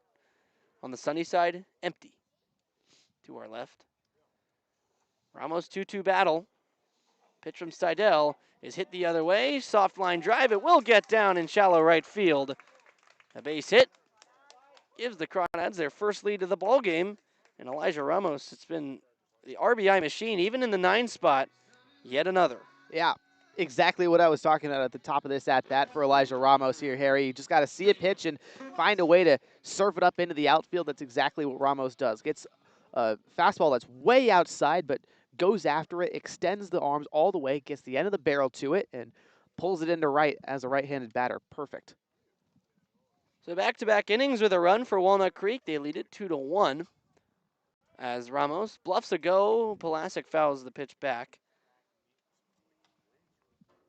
Pulasic, who's in his second game back from an injury that briefly had him sidelined, was a bit of a struggle yesterday, but it's sort of to be expected after not seeing live pitching for a little while. 0-1, up and in. He turns the head away, so goes to 1-1, and maybe the struggle's a bit over into today so far. 0 for 2, but getting back into the swing of things. Ramos on first, 2 down, 1 run in, 2-1 Crawdads lead, and Ramos is picked off. Lamas throw down to second. He double clutched and bounced it in the dirt, so Ramos going to slide in safely. That'll play. How about Elijah Ramos heads up base running, and Lamont, tough throw over there. I mean, Ramos certainly had Seidel beat on the pickoff, but decided to go all the way over to second, and they'll credit him with a stolen base. I feel like the success rate for other teams we've seen when they pick off runners with a lefty on the mound has really not been good. No, it really hasn't. Crawdad runners know you just go on the first move, and if they pick you off, you just bust your rear end down to second. 1-1 to Pulasic, ducks the head, but it almost lands in the zone. Still a ball. Yeah, I thought for a second that was going to be called a strike. 'Cause, I mean, it really landed right there, just kind of near the letters on the inner corner, but ultimately an accurate called ball. Yeah, Trackman has it up and in, but a little closer than Pulasic would have liked. Now he has a 2-1 count, takes a strike at the knees. So 2 balls, 2 strikes. Man on second, 2 outs. Ramos got the stolen base after being nearly picked off. So lefty Steidel, a lot of pitches this inning, trying to get out of it. 2-2. Swing and a miss. Pulasic, half swing, went around. Seen a lot of those in the first 4 innings from both sides. Both sides which have struck out 7 times each. Steidel and James are dealing. Devin James is going to come out for his 5th inning of work with a lead for the first time. 2-1.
Into the 5th inning, Devin James, he's been superb. 4 innings so far. 7 strikeouts. Just 2 hits allowed. The only run coming in via a solo home run back in the 1st inning. And it's the 8-9-1 hitters that he will have to face due up here in the 5th inning. All 3 of these hitters yet to get a hit. George Schmidt, Ethan Lopez facing him for just the 2nd time. Davis German at the top will be facing him for the 3rd. First pitch to Schmidt. Breaking ball lands in on the inside corner for a strike. Nice sweeping action on that first pitch. That's been the pitch that James has relied on all outing, and it's been perfect. 0-1, Schmidt takes a fastball upstairs. So back even, just as we were a pitch ago at 0-0. Now 1-1. As Noah Zirkle gets warming up. Right field, home team, Crawdad bullpen. 1-1. Swing and a miss. After the slider. Came up empty, and not the location James wanted. High middle, but Schmidt was so off on the timing. 1-2, fastball up and away. No, just splitter that lost through the fingers again. James, a couple of those so far. Now you've gone a couple straight breaking balls. You could probably go maybe a sinker low and away. Try to get a wave. Low pass with some heat over Schmidt. Schmidt committed to play at Cal in the East Bay next spring. 2-2, he rolls on the ground. Foul pass first. Hard on the ground, almost spelled extra bases. Indeed, it was close, but like you were just saying, Harry, Schmidt, one of the more highly touted local prospects here in the East Bay. Had a fantastic season at Foothill High School out in Pleasanton. 2-2 pitch, called strike 3. Devin James catches Schmidt looking for his 8th punch-out of the ball game. Most by any Crawdad pitcher in any appearance now this season. 8 punchies for Devin James. Yeah, it surpasses Alex Gomez, who just a few games ago had 7. And he did it, felt like in 3 innings. I mean, 3 1/3. he was so economical as James' first pitch to Lopez taken for a ball. But, I mean, 8 and 5, 8 and 4 and a third is just about the same rate. Yeah. Ball no strikes to the 9-hitter Lopez, who takes another fastball up high.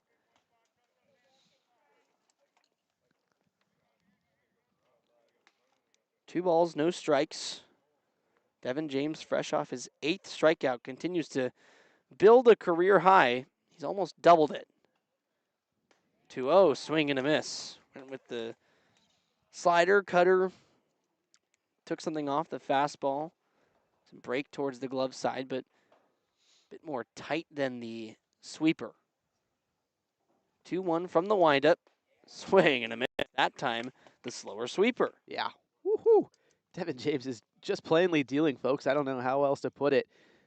He's completely in control, and every pitch is working. 2 balls, 2 strikes. Quickly working. James spikes one in the dirt. We were all sitting out under the tent there at the bottom of your screen before the game. Devin James came over. We asked him, "Hey, you gonna shove today?" He says, "I don't know." And I think we have our answer now. Yep, that we do, Harry. It was yes. Yes, all the way. Very modest from the guy, though. 3-2. Lopez takes strike 3. 9th time that a Seagull has gone down via the K. Devin James is having the best day of any Crawdad pitcher this season. And also, I think approaching in on a Crawdad record, I believe. He is, yeah, 11. Yeah, single game strikeout record by any one pitcher is 11. He's now 2 off of that. It's at 9. Faces the top of the order. Davis German takes strike 1. If you had to guess what he did last time, you'd probably be right. He struck out. Struck out swinging. 5th strikeout for James. 0-1. This is hit hard. Line drive fair down the left field line, and it'll get to the corner. Headed for second, German, as Pulasic digs it out and cuts it off towards third. So 2-out double for German, who flaps like a seagull at second base. Nice double celebration. And all things considered, this is a very, very close ball game now. With any runner on base, the Seagulls could have one swing and the lead. Very well could. But at this point for Devin James, who cares there's a runner at second? Flush it. You just got to attack Feliciano. That's the bottom line. But, I mean, that's a rip from German. He just sat on a slider on the inner third, ripped it 99 miles an hour off of his bat. Gabe Rojas going to take a long walk to chat with Devin James as Noah Zirkel, a bit more intense in his warm-up routine now, throwing full-speed pitches out there. So not a pitching change yet, but with a runner on second, 2 outs, gone here in the 4th inning. James looking to complete the 5th inning for the first time for him this season. This is the deepest he has gone. So just trying to work through a bit of a 2-out lump on the hard hit double by the leadoff man German. He'll face Emilio Feliciano, who is one of just 3 hitters today in this Seagull lineup to not strike out. Yeah, Feliciano's had himself a good day, 1 for 2 with a single. No easy out, but if you're Devin James, you got to go attack him with some velocity. It's been a lot of the breaking ball today. Maybe going to switch it up. Try and empty the gas tank here to end the 5th. First pitch is a breaking ball. That's called for a strike. With the split actually falling back towards the zone. Bit more of the tumble action, actually. That was an interesting one. Didn't quite release like usual, but good effect anyways. 0-1 pitch to the righty Feliciano. Sweeper just outside. Good take.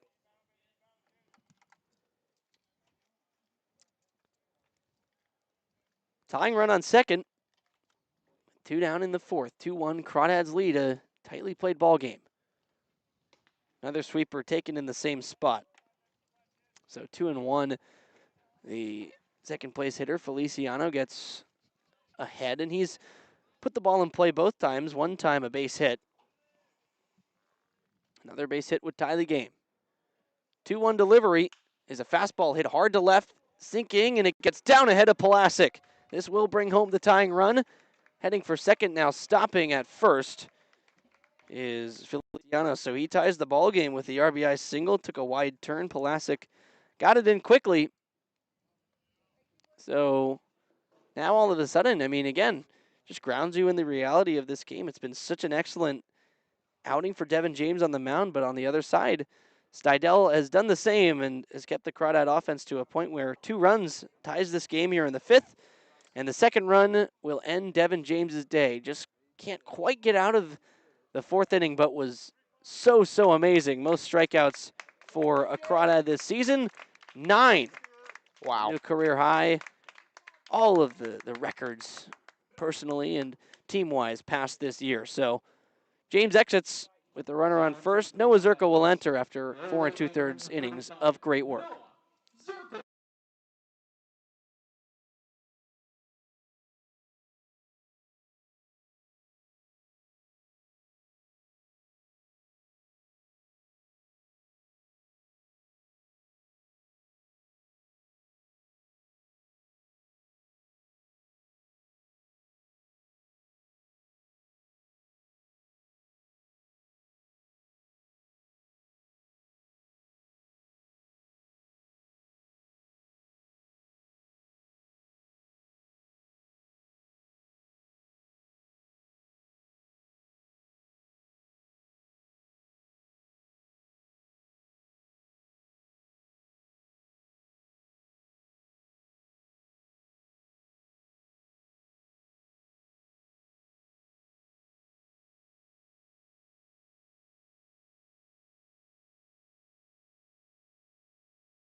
Big righty, Noah Zirkle in for the big righty Devin James, who went 4 2/3 of spectacular work. 4 hits so far on the books for 2 runs.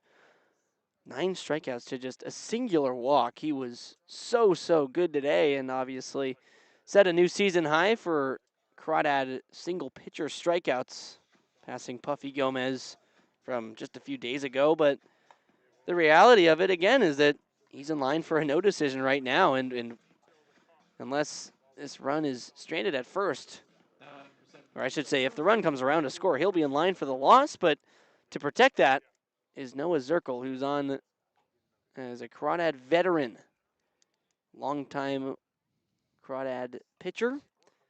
He'll face Christian Lamoth, who took Devin James deep the first time they faced each other. Maybe why James came out with a runner on first. He pours in a breaking ball down below the zone for a ball. Zirkle's at his best when he's pumping in strikes and getting into soft contact outs. That's the recipe for success. You just need one here, and then you can go back to work with a clean slate in the 6th. 1-0 to the power hitting 3-hitter, takes inside. So a fastball missing, it goes to 2-0, and San Francisco, after chasing James out of this game, probably have to be feeling pretty darn good with their guy Joe Stidel also dealing. We'll see if he comes out for the 5th. 2-0 pitch, Lamoth takes strike 1, fastball inside corner. But yeah. Benjamin Juice, the righty, also ready to go in that visiting bullpen out in left field. Yeah, body language, and based on that he's not throwing anymore, I think he's set to come in. He's ready to go. 2-1 with Feliciano on first. Swing and a miss. Fastball by Lamoth, and now 1 pitch for Zirkle. Get the final out of the inning and end Devin James's day. Trying to strand the runner on first that was allowed to get on by James, a single for Feliciano. 2-2, Feliciano runs. Breaking ball taken, and Coupland puts it in his pocket. So Feliciano takes second without a throw. And now a base hit to the outfield will score him. That's the go-ahead run. Just about halfway through this one. Runs really, really hard to come by so far. Just 2 apiece. Not even many runners in scoring position. But a chance on 3-2 now. Taken ball 4. Just off the outside. So Zirkle comes in, immediately walks Christian Lamoth, and we'll have a bit more stress. So now Jacob Gilbreth comes on. 0 for 2 today. Did reach once on an error, though. Well, the problem with Lamoth is he's a power-hitting left-hander, and as a right-handed pitcher like Zirkle, you know, your velocity is not top tier, so you got to be careful with him. Now you get a right-hander, so your breaking ball is going to help you out and get some whiffs. Got to go to it here. Righty versus righty. Zirkle, Gilbreth. First pitch swinging for Gilbreth. He hits one high to left. Racing back Aldridge, feeling for the wall. He runs out of room, and it flies out of here.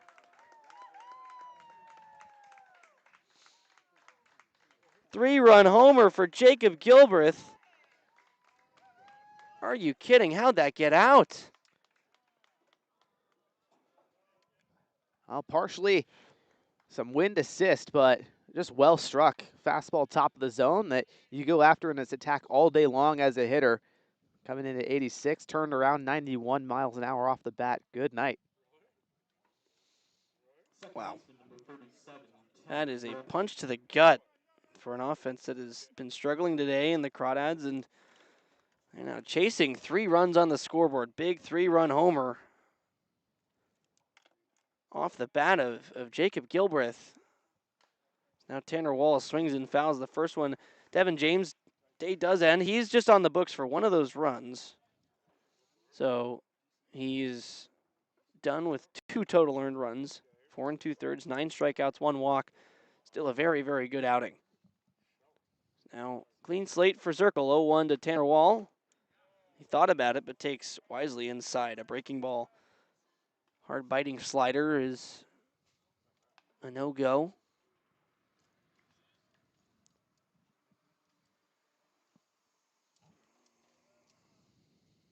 Ball and a strike. Wall tips it into the glove of Coupland for strike 2.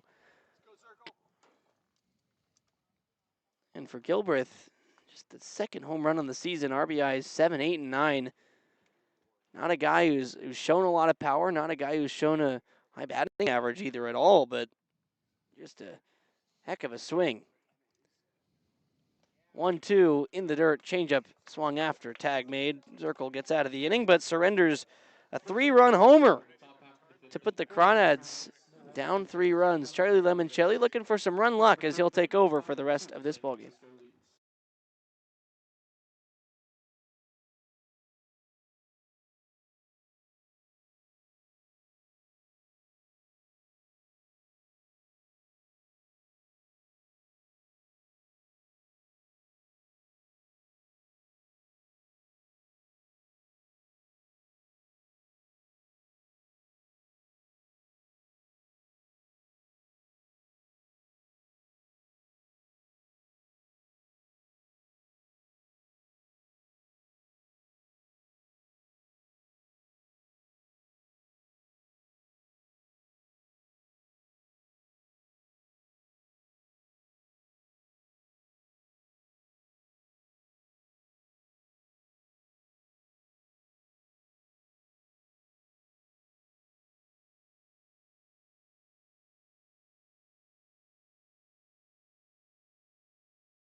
Bottom 5, Crawdads trailing by 3. No, Devin James, great start. 4 2/3 pitched, 4 hits, 3 runs, 2 earned, 1 walk, 9 strikeouts. Career high for him, highest by any Crawdad starter this season, and also a call to the bullpen now for the San Francisco Seagulls. Benjamin Juice, the right-hander, making his 11th appearance after relieving Joe Steidel, who went 4 innings himself, 3 hits, 2 runs, 1 earned, 4 walks to 7 strikeouts. Robles, Ellis, and Coupland, 2, 3, and 4, due up to face Juiced, who has a 7.23 ERA and 18 2/3 innings pitched this summer. Robles is 0 for 0 with 2 walks today. First pitch to the righty, breaker inside. Well, and no better guy to start a rally. Plays with a lot of fire, has been getting on base like a machine. 2 walks already today, but just as a crawdad has been the catalyst. 1-0 from Juiced. Slow breaking ball, skied away foul. 1 ball and 1 strike, and the Seagulls added 4 runs on 3 hits in the last half inning. They now lead. They tied it up and then took the lead, a 3-run shot from Jacob Gilbreth.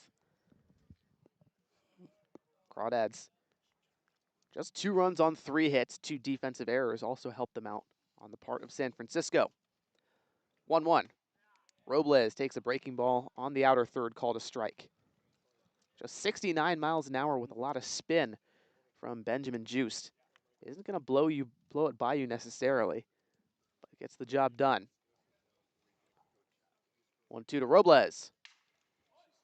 Tapped out towards short. Feliciano's got it on a pair of hops. The throw across the diamond. Lamoth stretches and completes the out. Might need a new bat after that, too. Got it off the end. Didn't sound good. Might have split. That bat has been working to a lot of success for Aiden Robles, too, so tough one to part ways with if it is, in fact, broken. 1 out, no one on for Ryan Ellis. Designated hitter for Walnut Creek is 0 for 1, a strikeout and a hit by pitch. Juiced kicks and deals. Breaker on the low outside corner, called a strike. Ellis, 310 hitter, 474 on base, 550 slugging in 24 games. He's been a monster in the top of the order for Walnut Creek. 0-1 to him, outside.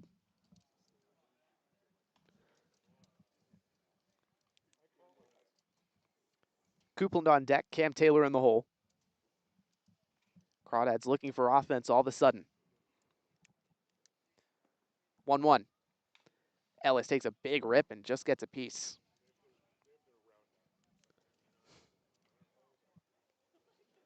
One and 2 to Ellis, entered this week as 4th in the CCL North among players with at least 70 plate appearances and on-base percentage, 2nd in slugging, and 3rd in OPS. Just tells you the kind of guy he's been this season. 1-2. Juiced misses, off speed and away.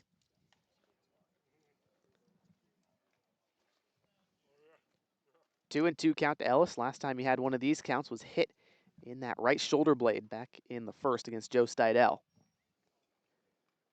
The pitch. Off speed and outside again, full count.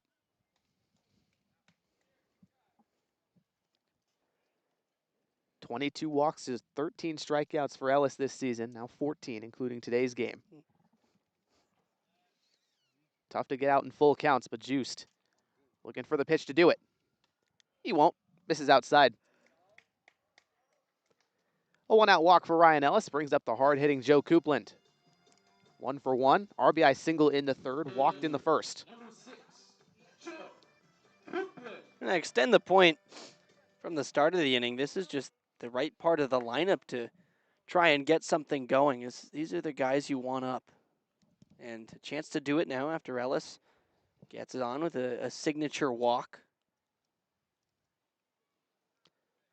Juice spins a breaking ball, crushed over the scoreboard. No doubt, Joe Coupland.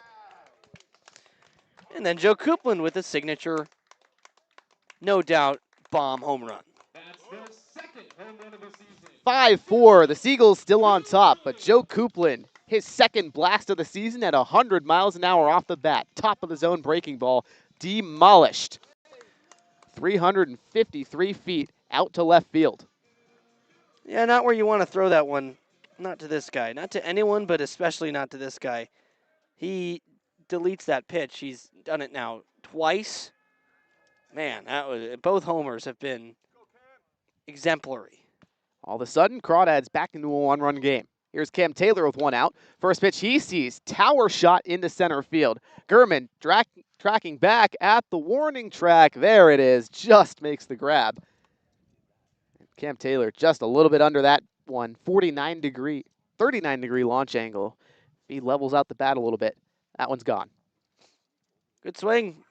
Juice living very dangerously right now. I mean, just floating off-speed pitches right down the middle, high middle as well.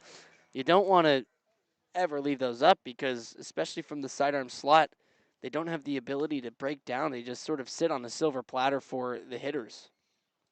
2 outs, no one on. Kevin Parker Jr. is 1 for 2, a single and a strikeout. Juice spins in a fastball this time, lower part of the zone. Gets the strike called. And actually, to that point, might be why Taylor missed that one under it a bit, expecting it drop down on the breaking ball, but just hung up even more than he expected. 0-1 pitch, called a strikeout or third. 0-2 to Parker Jr. KPJ added his 16th stolen base of the season back in the 4th inning. Leads the Crawdads. A guy who can hit for extra bases, 10 of those this season. 0-2. Breaking ball floats outside. Parker Jr. 7 doubles, 1 triple, 2 long balls in 29 games. Good for a .358 slugging percentage. 1-2 from Juiced. Off speed outside. 2 balls and 2 strikes with 2 outs and no one on. Brandon Clisby, the Crawdad, on deck. Then Shane Aldridge after him.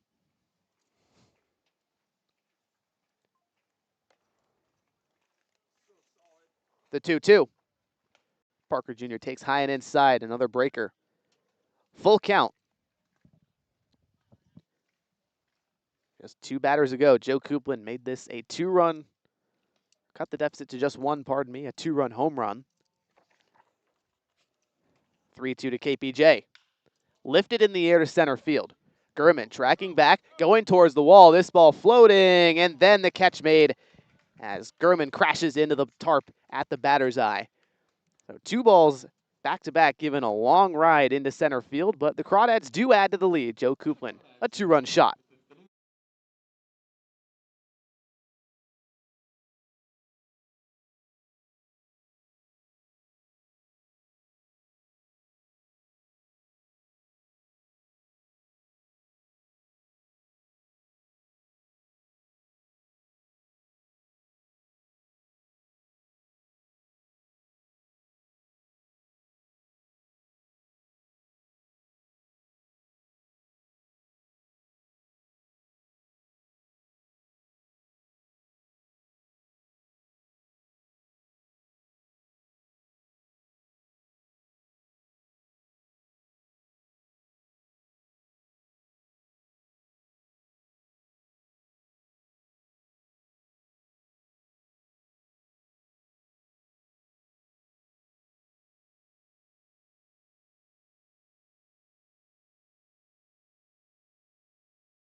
Top 6.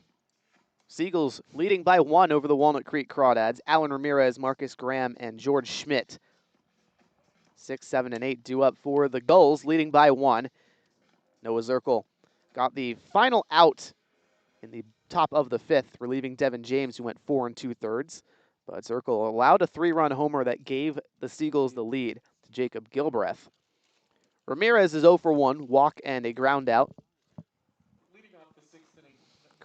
Summer season for Ramirez, 211 hitter in 18 games. Good for his first knock of the day. Zirkle kicks and deals. A breaking ball that misses in the earth. Ramirez manning third base. Hasn't been tested too all much today for the Seagulls, at least on the defensive side. 1-0 from Zirkle. There's a fastball ripped on a line, left field, base hit. Pulasic will have to dig it out of the corner, and Ramirez going for 2. Throw in from Pulasic. He tries over towards Kevin Parker Jr. at third, the designated cutoff man. But a leadoff double for Alan Ramirez, and the Seagulls back in business, looking to add to the lead. That was turned around, low and in, just spun on it, man. 97 off the bat, 84 coming in.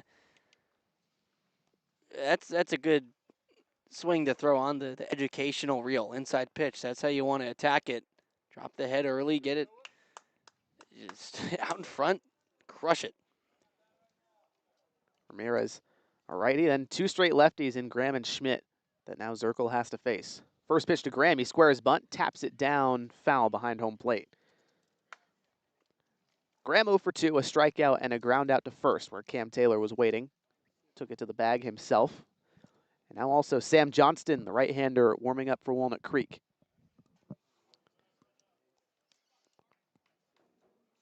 Scheduled bullpen today was Zirkle, Johnson, Carlos Hernandez, and Edward Said for Walnut Creek. At the moment, Johnston looking to be the next guy out. Second base umpire calls time and signals that there's still a loose baseball out in play. Devin James out to retrieve it.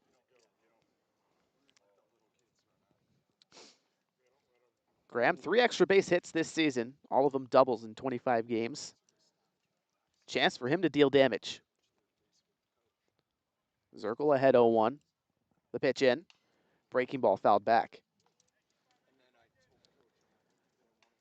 The catcher Graham in an 0-2 hole.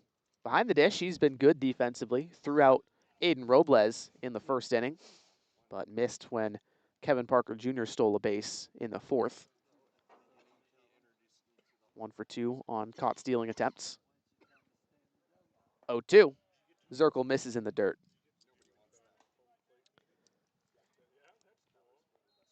Graham, rising graduate at Missouri Baptist University. Coming off of a season where he started 41 games, hit over 300, 13 RBIs. 1-2. Breaking ball hit back towards Zirkle at the mound, now called foul late. Had the sound of a swing that was bounced right off the plate. Yeah, it sounded a bit unnatural, not like dirt really, but and also the plate will kill it a bit. I mean, the plate it's kind of rubbery. Sometimes they're sort of a hollow thing just on top of the earth, and so it has some give and it will not jump off. And it had the look and the sound of the ball right off the plate. So surprised it didn't get called right away, but the right call. And Zirkle, by the way, for what it's worth, the throw was low, maybe got away from Taylor, so he'll take it. Very much so. Remains 1-2 to Marcus Graham.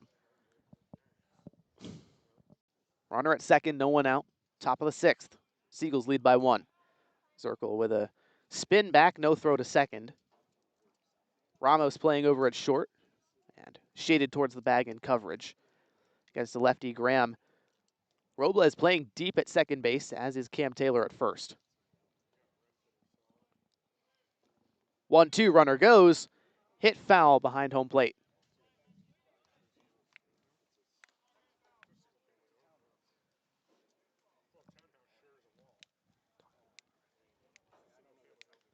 Still 1 ball and 2 strikes to Marcus Graham. 164 hitter this season for the Seagulls.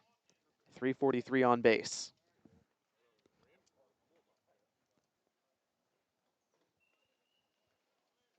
Zirkle winds and fires. Fastball hit on the ground to second. Robles collects, takes his time. The throw to first in time.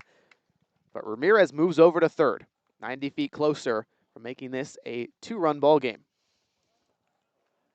All you need for a team that's searching for any win it can get, I mean, that is, you'll play for 1 run at a time because especially when you're in a lead, which is already rare, you just want to build it up and try and make it last as long as possible. Crawdads, though, bring the infield in. They don't want that extra run to come in, obviously. Here's the rising freshman, George Schmidt. First pitch from Zirkle, a breaking ball tapped off of Coupland's mask, foul. Schmidt hitless with 2 strikeouts today in both of his at-bats. He's got Ramirez at third. Schmidt just his 14th game this summer with the Seagulls. Debuted against the Crawdads back in June. He's heading to Cal Berkeley. 0-1. Zirkle misses with the fastball away. Maybe he'll get to face future teammate Sam Johnston at some point, Oh, good point. There's a chance later on in this game. depending on how much longer Zirkle goes and if Johnston comes in soon, how long he goes. 1-1 to Schmidt. Breaking ball hit with a charge into center field. Aldridge tracking back towards the wall. Goodbye! George Schmidt, his first home run of the summer. 7-4, the Seagulls on top. Wow. First at the collegiate level, too. Feels pretty darn good to do it against a guy who's been pitching at the collegiate level for so long. And it wasn't a bad pitch by any means, too. Breaking ball buried bottom of the zone. Schmidt went down and got it, and ball is kind of flying out to left field now. That it is, and now manager Brent Cummings out for the Crawdads to likely end Zirkle's day. Sam Johnston looks ready to go, gets the call, and that is indeed what's happening. We'll take a break for the pitching change.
Top of the sixth, the Seagulls lead 7-4 over the Walnut Creek Crawdads. 1 out in the inning, no one on. Ethan Lopez, the 9-hole hitter, in the DH spot.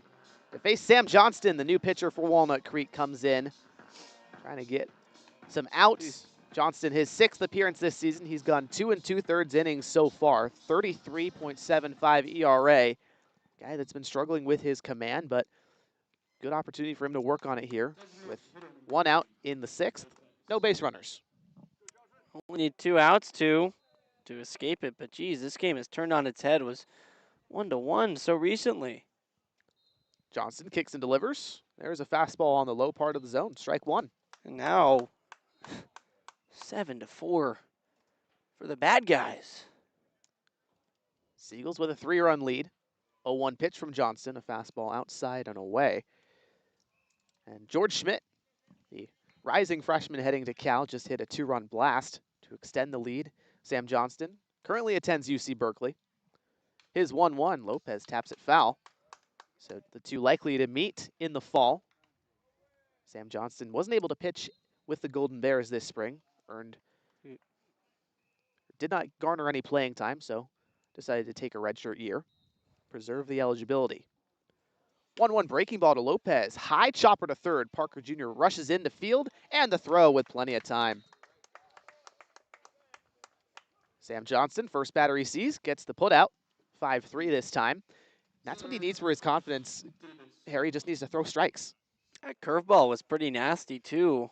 Had the look of some that Joe Steidel, or Steidel rather, was throwing for San Francisco to start today's game, where they start on one plane and then instantly shoot down to a much lower one. That's a hammer. 2 outs, no one on for Davis Gurman. First pitch swings through a curveball. Strike 1. That one had a bit more float, top of the zone. Just got to start it there rather than end it there. 0-1 from Johnston to Gurman. Fastball swung through, nothing in 2. Gurman 1 for 3, a double last inning. 90 miles an hour from Sam Johnston, one of his fastest pitches this season. He's all of a sudden in a groove. 0-2. Fastball yanked in the dirt. 90 again, though. Nice. That'll play. That's where that's where he's topped out this summer. So Yeah, back to 88 back. to 90. Yeah, back to back, nice. 1-2, Johnston looking for a put away. This time a curveball that misses outside. 2 balls and 2 strikes to Davis Gurman. He's been a pest against the Crawdads all year long, playing in center field. One of the best hitters for the Seagulls. 2-2, wave and a miss. Bayou fastball from Sam Johnston at 89 miles an hour. His 5th strikeout of the season ends the inning. The Crawdads do trail by 3, heading to the bottom of the 6th.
Bottom of the 6th, the Crawdads trailing by 3 to the San Francisco Seagulls.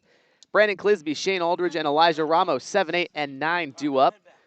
Benjamin Just still on the hill. Came in last inning against the Crawdads. Saw 5 batters, gave up a walk and a 2-run shot to Joe Coupland that brought the lead to just 1 for the Seagulls. Crawdads looking for some similar success. Here's Clisby, hitless today. First pitch to the right-hander, check swing, appeal to first. He did go around. It's been a bit between with his swings. Only seen 6 pitches, 3 in both at bats, or 3 in each at bat. Strikeout and a foul out. So trying to work it into the field of play. 0-1 to Clisby, hit on the ground, past wall at second base. First of the day for Clisby. He's aboard via the single. That's his 18th hit this season. And hey, just like that, turned it around right hard under the second baseman's glove. Works out nicely. No outs with a runner at first for Shane Aldridge, who's on a 7-game hitting streak currently. 0 for 2 today, though. In that streak, Aldridge 8 for 22. Good for a 364 average. First pitch, hit on the ground, past Lamoth at first. Hits his glove, but I think they're going to give him a hit regardless. Clisby waving around, heading to third. He'll stop there. Aldridge stops at second, and this ball is into the outfield. And ultimately, second baseman Wall has to go dig it out. Wow. All of a sudden in business, man. I mean, that's hard hit ball, but maybe not expecting a double. And they will give Aldridge the double there. Was that hard hit? I didn't really see it. The TrackMan says 33 miles an hour. I don't think that's right. In any case, second and third for Elijah Ramos, the Crawdad leader in RBIs, currently at 20 this season. Had an RBI single earlier today. He's 1 for 2. Looking to plate some more and bring this ball game closer. First pitch from Just, floated, now hit on the ground to short. Feliciano collects, gets the out at first, but Clisby's in to score. He'll take it. That's all you need. I mean, still plenty of time in this game. The pitching staff that after the starter, Joe Steidel, is really not going to scare you very much. So As long as you can just get this game tied, you're feeling pretty good if you're the Crawdads. Crawdads swinging early here in this inning against Juiced. First pitch to Pulasic. He takes breaking ball outer third, called a strike. Pulasic's 0 for 3, a pair of strikeouts today. But he's got Aldridge at third, 1 out. 7-5, the Seagulls lead. 0-1 to Pulasic. Breaking ball hit in the air to center field. This one's shallow, so Gurman crashing in makes the grab. Aldridge with the tag at third. The throw sails behind the catcher, Graham. And Aldridge in to score. We're back to a one-run ball game on the sac fly. And it shows you the importance of the insurance runs on the home run by George Schmidt. They're going to appeal to third, and ruling goes, Aldridge did, in fact, leave on time. So run scores, officially, I suppose. But yeah, I mean, the Crawdads get the runs back that they gave up. But if you're San Francisco, that's why you get those insurance runs, because now you're still in the lead. 7-6, the Seagulls on top. Aiden Robles up to bat. Faced Juiced. First batter that the right-hander saw back in the fifth. Grounded out. First pitch he sees this time. Flared, foul territory over to first. Lamoth just misses on the grab. Wow. Casey Levitt-McGee just yesterday made a really nice play over there from first, or excuse me, on Sunday when Menlo Park visited the Crawdads here at Monte Vista. Former Crawdad used all of the foul territory. Lamoth, a similar fly ball, but perhaps not as much knowledge as Levitt-McGee going over there. 0-1 to Robles. Floating breaking ball hit into left center field shallowly. Gurman crashing in has the play. Crawdads do add 2 on a pair of sacrifice outs to get runners across. We'll take a break. Top of the 7th after this.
Two, 3, and 4 due up for the San Francisco Seagulls against Sam Johnston.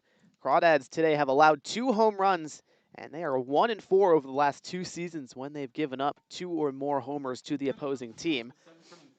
Ominous for Walnut Creek, but they're only down by 1. The Seagulls, Feliciano, Lamoth, and Gilbreth trying to do something about it. Seagulls have 3 home runs today. First pitch to Feliciano, ripped on a line, center field. Aldridge crashing in, makes the grab. I like how you describe it. Ominous. Seems like that's what stats, the effect of certain stats, trends are always set to do. They scare you, but in the end, may not come true.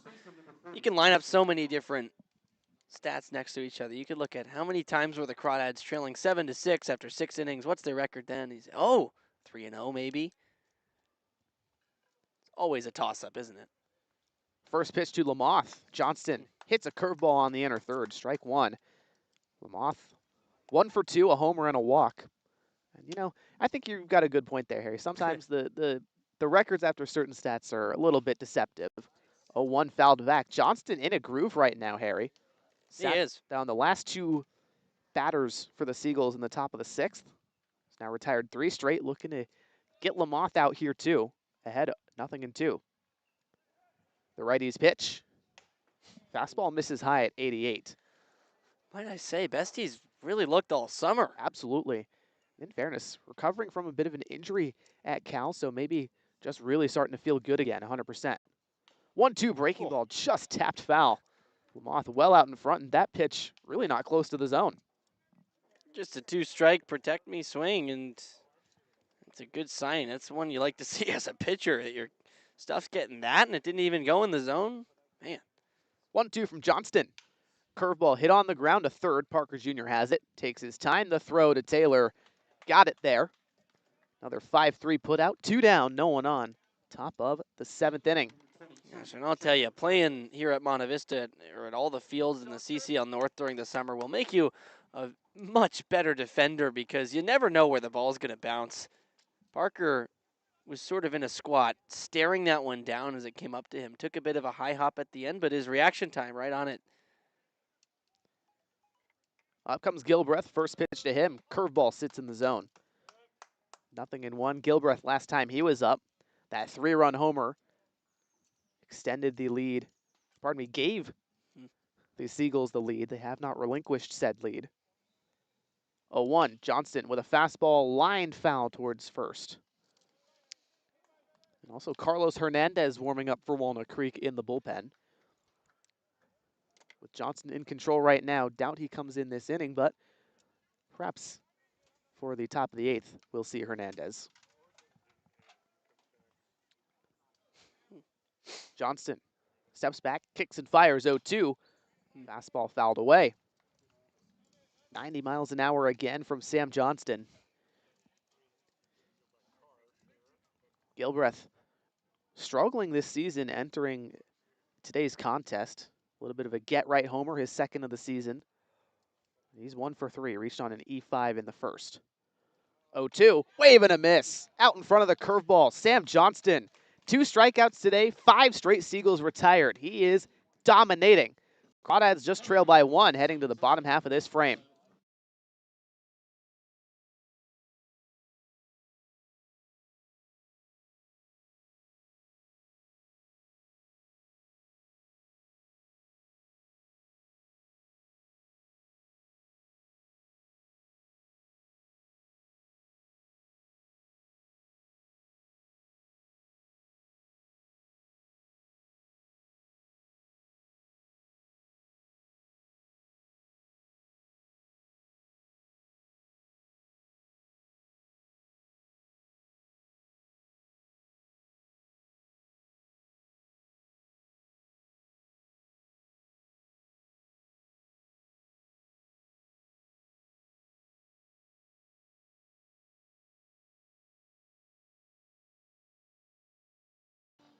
Later on today in our post-game show, today's player of the game brought to you by Worth Group Restaurants, a local collection of East Bay restaurants owned and operated by Rodney Worth, including the Peasant and the Pear in Danville, the Bourbon Pear in Livermore, and the Golden Pear in Walnut Creek.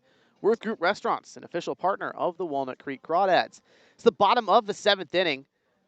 Seagulls leading 7-6 over the Walnut Creek Crawdads. Last time these two teams will play here at Monte Vista High School in Danville. And with the Crawdads trailing 1, Ryan Ellis, Joe Coupland, and Cam Taylor up to bat. The Thumpers in the heart of the Crawdad order a chance to do something about the deficit. Joe Coupland, last time he was up in the 5th, a 2-run homer that gave the Crawdads a 1-run deficit. Ellis today 0 for 1, a hit by pitch, a strikeout swinging, and a walk. Mr. Crawdad trying to get something started. Ben Juiced still back on the hill for the Seagulls. He's gone through 2 innings. First pitch to Ellis, high and away. Well, the swings have looked a lot better against Juice than they did against Steidel. That's for sure. Naturally, I mean, sheesh. Crawdads were happy to see him come out of the game. 1-0 to Ellis. Breaking ball hits the outer third. 1-1. Juice so far 2 innings, 4 runs on 3 hits. Juiced had 4 innings, 3 hits, 2 runs, only 1 of them was earned. 1-1 pitch to Ellis. Breaking ball floats upstairs. And pardon me, I do believe that is the fastball from Juiced at 76 miles an hour. It's a tough one. I was having trouble. I took me a sec to realize too. 2-1 from the righty.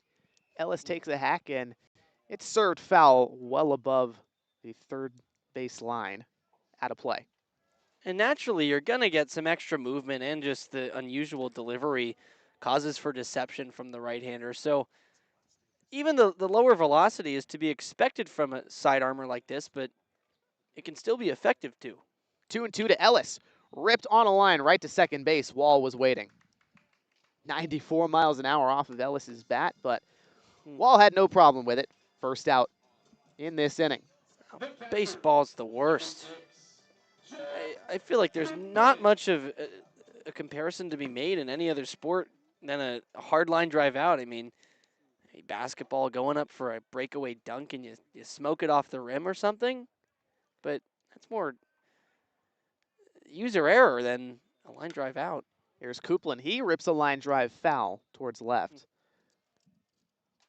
Ellis just a little bit of bad ball and play luck on the hard hit liner. I'm really trying to think of what would be the best comparison in another sport. I really don't think I could tell you. Anyways, Coupland, 2 for 2, a single and a homer, both drove in runs. This one fisted foul towards right and lands in front of the Crawdad bullpen. Caleb Garrison, the right-hander, ready to go out of the Seagull bullpen. See how long the leash on Ben Juiced is with Cam Taylor on deck.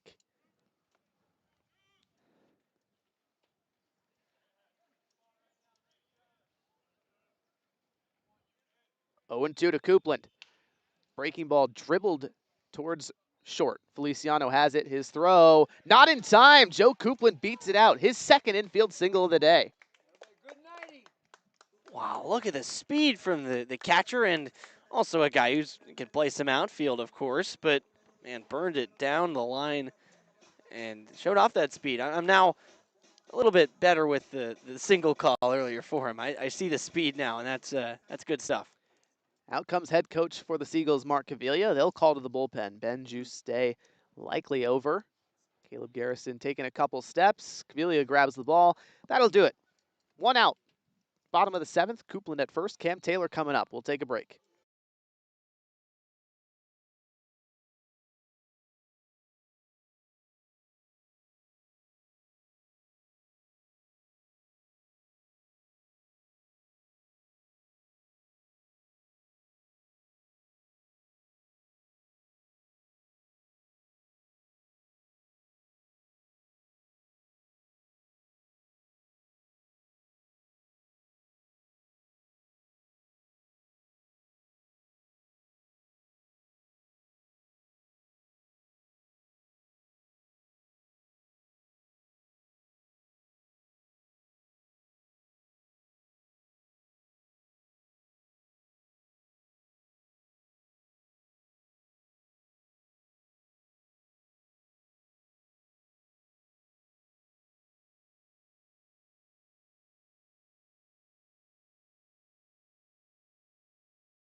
Caleb Garrison out of the bullpen for the San Francisco Seagulls. 6'5" right-hander from Laney College.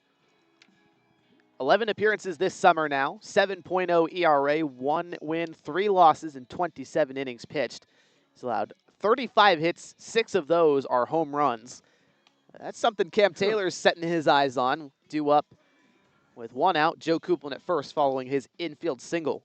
Crawdads trail just 1. And they've lit this guy up all season long. Sorry about that, partner. All good. But 2 outings have just been the opposite of anything good. First time, 2 innings, 6 earned runs. Second time out, 1 2/3. Only one of them was earned, but 8 runs total. So that's 14 runs that he's been not on the books for earned wise, but runs that still have come in while he's pitching. So looking to keep that trend alive are the Walnut Creek Crawdads. Absolutely. That's exactly what they look for. Trailing by 1, they'd love to put up some crooked numbers and give themselves a new cushion. First, they got to take the lead, though. Coupland's at first, 1 out, bottom 7. Garrison comes home out of the stretch. First pitch to Taylor is a fastball inside. Taylor's 0 for 2, walked in the first, struck out looking in the third, then flew out deep to center field in the 5th against Juiced, who went 2 1/3, 4 hits. Run tally not quite finished yet. 1 walk, no strikeouts. 1-0, Taylor takes a rip into left field, down for a base knock. Coupland to second. And that ball just scorched off of Cam Taylor's bat. 98 miles an hour. That's a good start. Again, against Garrison, who has just been clobbered by the Crawdads all season. 1 for 1. And I'm looking back at the game log of that game where he allowed 8 runs, only 1 earned, and yeah, he had 2 outs in the inning. Runner on first, error allowed Woodson to reach at the top of the order then. Including Woodson, 7 straight batters scored. That's exactly what Garrison's hoping to avoid here. Trying to get some help, too, from his defense. Very much so. Back-to-back singles for the Crawdad offense. Here's Kevin Parker Jr., second and first with 1 out. Garrison kicks and deals. Parker squares bunt, pulls it back. 1-0, Kevin Parker Jr. had a single in the 4th. He's 1 for 3. Also stole a base. KPJ, 10 extra base hits. Has a home run against the Seagulls, 2 long balls on the season. Also a triple and 7 doubles. Lamoth creeping in at first, 1-0. Parker Jr. pulls back a bunt attempt again, this time a high fastball. Garrison, very familiar with Crawdad pitching coach Dustin Cheney, who's an assistant coach at Laney College, where Garrison has spent the last 2 seasons. 19 appearances this spring for Garrison, 4 wins, 4 losses, 3.43 ERA in 57 innings. He's one of the top guys for Laney. So perhaps Dustin Cheney's got some sort of a scouting report for the Crawdad hitters. Mark Amelia out of the dugout, chatting with the umpires at something, but now back in. Parker pulled the bunt back very late. They did appeal him. They said no go. 2-0 to KPJ. Fastball misses low and outside. Mark Avilia loves to chat with these umps. Just loves to try and get the calls swayed. When TJ Woodson hit his walk-off home run last time these two met, he had a kind of extended meeting with the third base ump, asking if it was really, truly fair. 3-0 to Parker Jr. Fastball get me over, taken at his knees. Spoiler alert, it was. Very much so. But he'll fight for his guys. Obviously, that's the takeaway. That's a game that maybe still going right now if that ball's foul. Potentially so, the way that one was playing out. Would be miraculous and ridiculous. And anyways, not the point. Hitter friendly to Parker Jr., the 3-1. Fastball just misses outside. Parker Jr. walks to load the bases. And now Brandon Clisby, a chance to knock in some runs and tie this ball game up for Walnut Creek. Sort of been the prime guy you want up for that. He's such an excellent contact hitter, been just driving the ball through the infield with velocity. Did that back his last time up, 99-mile-an-hour ground ball through the right side. And so a lot more ways to get a run in here, though, with them loaded and 1 out. Absolutely. That said, got to stay clear of a hard hit ball on the ground right to a defender because it can end up in an inning-ending double play. Clisby, the hometown kid, a chance to tie this ball game up for Walnut Creek. Bases loaded, 1 out, bottom of the 9th. Garrison lifts leg and fires. Fastball too far inside. Clisby, 1 for 3 with a single today. Seagulls dugout getting real chippy about the calls here. That was a loud one after the pitch immediately. I'm surprised he let that fly. 1-0. Clisby hits it in the air, deep center field. Gurman tracking back to the wall. Extra bases for Brandon Clisby. Coupland comes in to score. Cam Taylor gets the wave. Parker Jr. stops at third. The throw to home, not in time. Ball gets away from Graham, and now KPJ will score. Bases clearing double. Brandon Clisby gives the Crawdads the lead. 9-7 in the bottom of the 7th.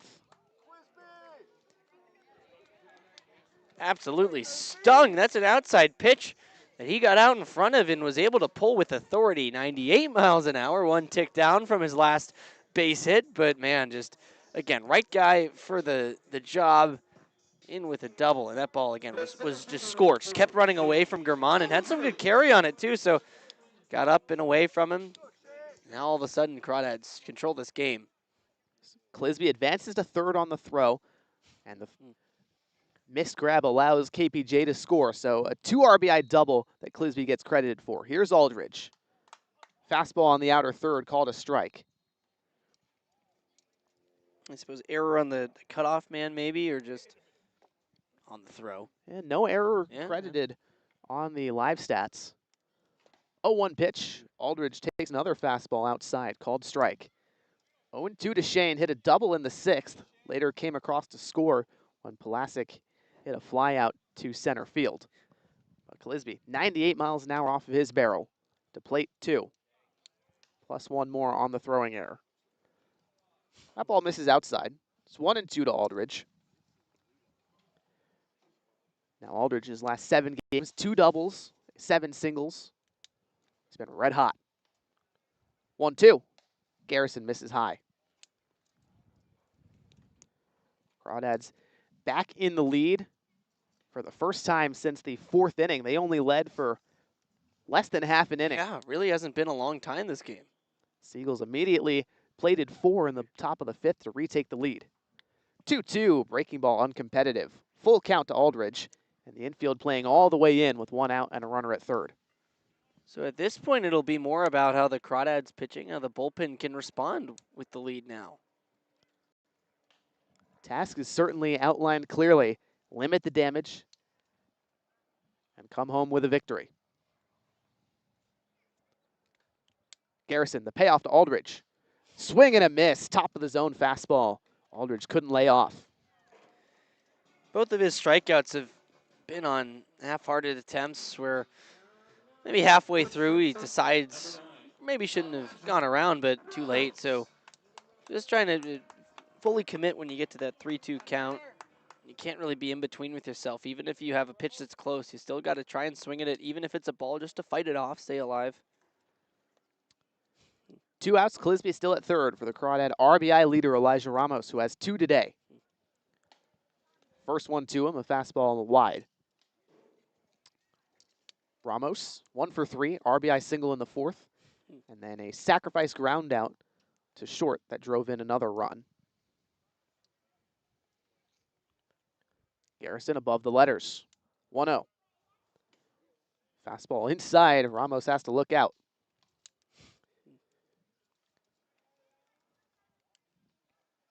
Ramos up to 21 ribbies this season for Walnut Creek. 22 is 90 feet away from home plate. Action in the Seagull bullpen now. 2-0 is high. 3 balls and no strikes to Ramos.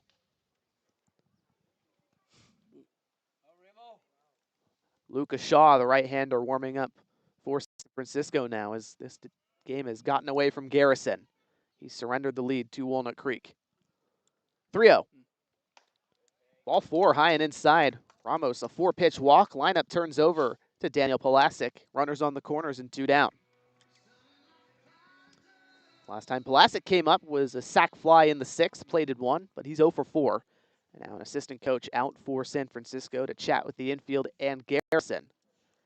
What a turn of events it's been here in the 7th inning, Harry. The Crawdads obviously have scored in each of the last 3 half innings. They got 2 to bring this game within 1 in the bottom of the 6th, and now 3 runs in the 7th to take the lead. Could be on the doorstep of it, getting even crazier too. First and third with the Crawdads. They've loved to go to that steal home on the backside play with first and third, maybe what they're meaning about.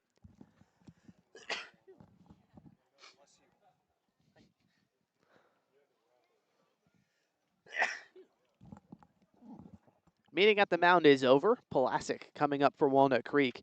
One of the 5 all-star selections at the position player spot was Pulasic this season. Entering this game, 317 average, 443 on base, and 365 slugging in 17 games. He earned that all-star nod. Has been the Crawdad leadoff hitter ever since Peyton Rolls had his season cut short prematurely back at the end of June. Rolls obviously healthy, but selecting not to play the latter half of the summer. Big chance for Pulasic to get a knock. Garrison has allowed 2 hits already. First pitch, ball low. Ramos will take second base without a throw. So you see, that's what they were probably talking about. If he goes, just don't throw. 2 outs, you just need a ball in play to your defender anyways. Not really different having him on second and on first. 9th steal for Ramos this year. 1-0 to Pulasic, high and outside. And that's the defensive mindset. But as an offense, you say, okay, now base hit to the outfield, 2 outs, gets home 2 instead of 1. That's a big difference. And either way, they'll take it. Whether San Francisco throws down, you try to steal home, or they don't. Now, 2 runners in scoring position. It's a win-win for the Crawdads. 2 RBI chance, trying to extend the 2-run lead. 2-0 breaking ball, hit foul.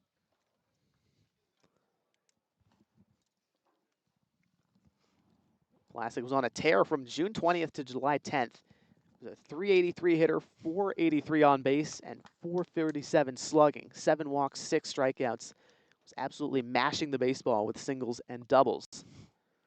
Crawdads are looking to get him back to that after missing a couple games. 2-1, 2-seamer misses.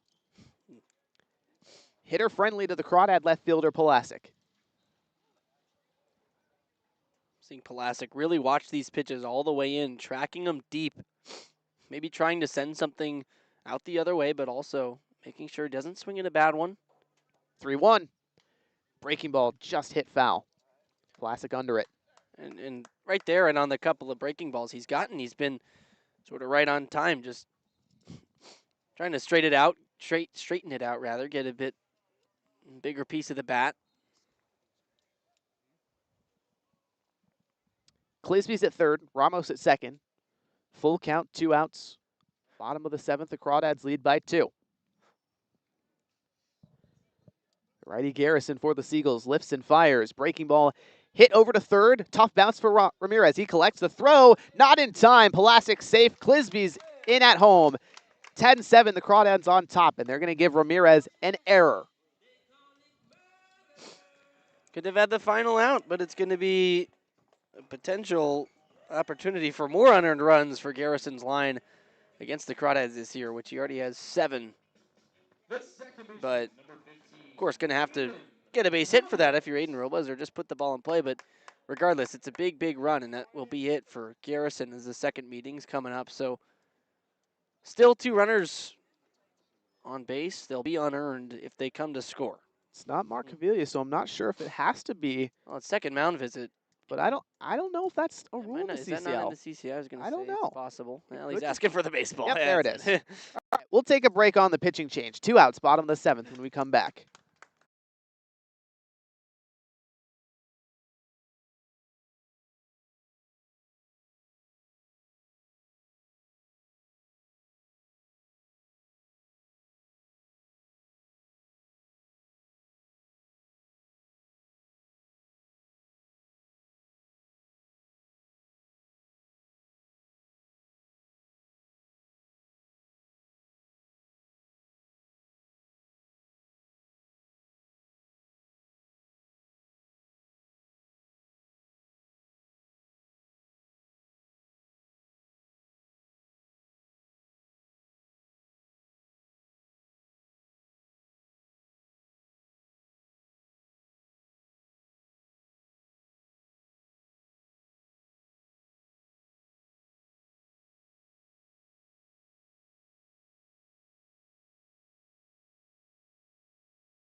Bottom 7, 2 outs. The Crawdads ahead, 10-7 over the San Francisco Seagulls. Elijah Ramos at first, Daniel Pulasic at first base, and Lucas Shaw on the pitch for the Seagulls.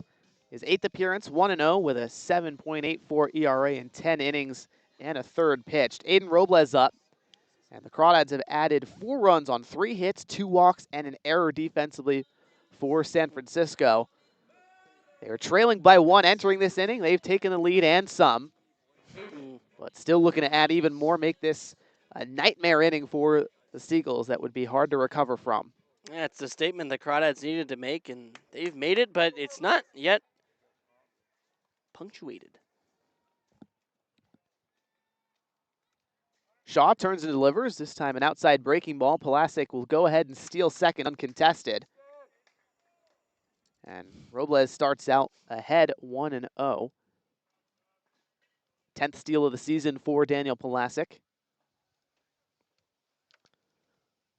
Shaw, rising junior at Cal Poly San Luis Obispo. 1-0.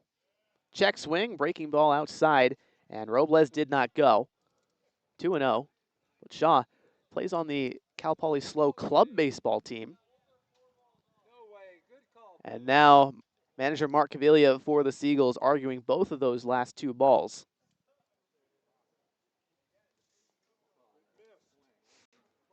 Wow.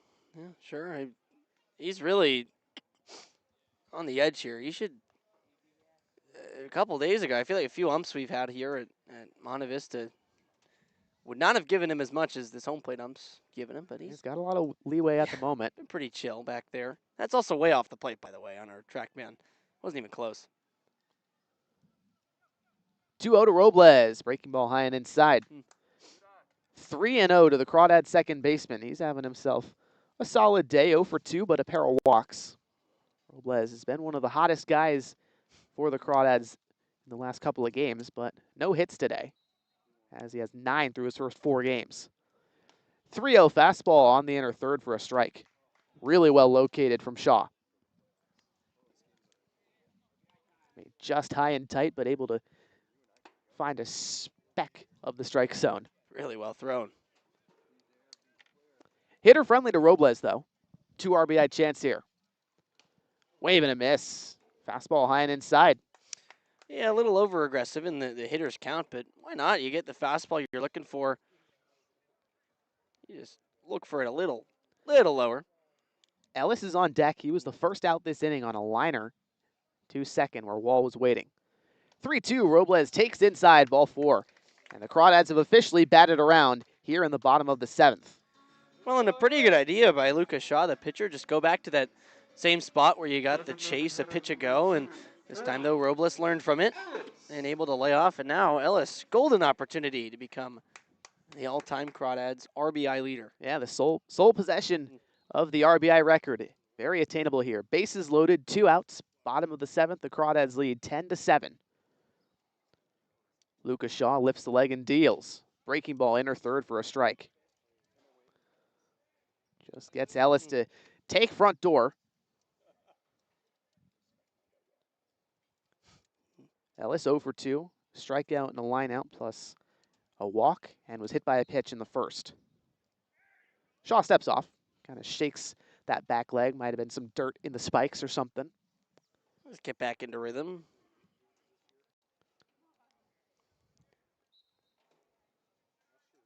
Oh, 1 to Ellis. Breaking ball outside. 1-1.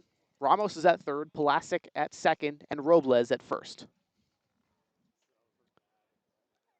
Ellis and the Crawdads trying to extend the lead. Joe Coupland on deck. He singled earlier this inning. Also hit a 2-run shot in the 5th. 1-1 to Mr. Crawdad. Breaking ball runs inside too far. And now even more jawing from the Seagull dugout. A bit more sarcastic. Caviglia just goes, good pitch. Clearly sort of aiming some of that at the home plate ump. Was a good pitch, but it was inside. 2-1 breaking ball. Ellis chops it over to second. Wall collects. No, he does not. It gets through. One run comes across. That's Ramos. In comes Pulasic as well. Robles safe at third. The throw not in time. And that's an E4. Ellis will not take sole possession of the RBI record here. It splits the wickets of Tanner Wall. I mean, that's just. I'm amazed sometimes at what I see from the Seagulls defense. I mean, it just hasn't improved this season. It feels like it's gotten worse. 12-7, the Crawdads with the lead in the bottom of the seventh. They've added 6 runs this inning, doubled their run total. And now the hard-hitting Joe Coupland, who is 3 for 3, 2 singles, a home run, and 3 RBIs. Chance to add some more. Runners on the corners. Shaw takes his time. The catcher Graham setting up outside. First delivery from the stretch, a breaking ball in the dirt. Wonder if that's going to get argued. Maybe so. Nothing doing over there in the third base dugout. By the way, Coupland 3 for 3. Yeah, he's having himself a day. Contender for player of the game. 4 times on base, too. 1-0. Fastball high and in. If, I'll say, had the offense given Devin James a bit more run support, had he been in line for the win as of this point, it'd be a bit easier. But he's up there with Coupland right now. Yeah, it's between James and Coupland right now. The battery duo. They've been outstanding. 2-0, another high and tight fastball. Coupland ahead, 3 balls and no strikes. I almost feel like Coupland might have to homer again to pad his case a bit. Because Devin James, I mean, set a new season high for Crawdads for strikeouts, set a new career high in his own right.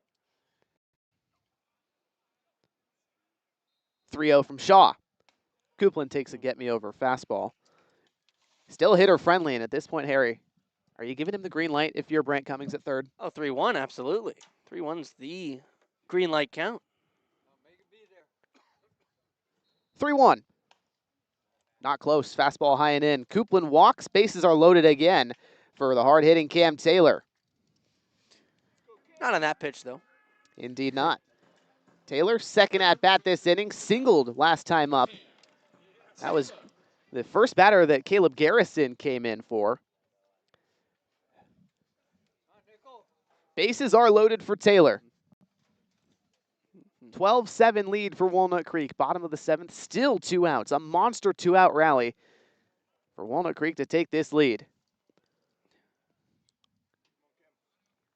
First pitch from Shaw. Breaking ball outside.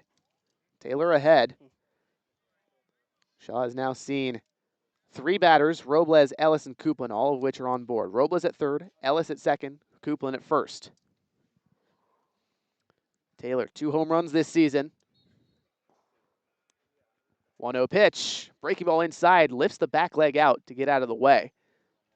So 2-0.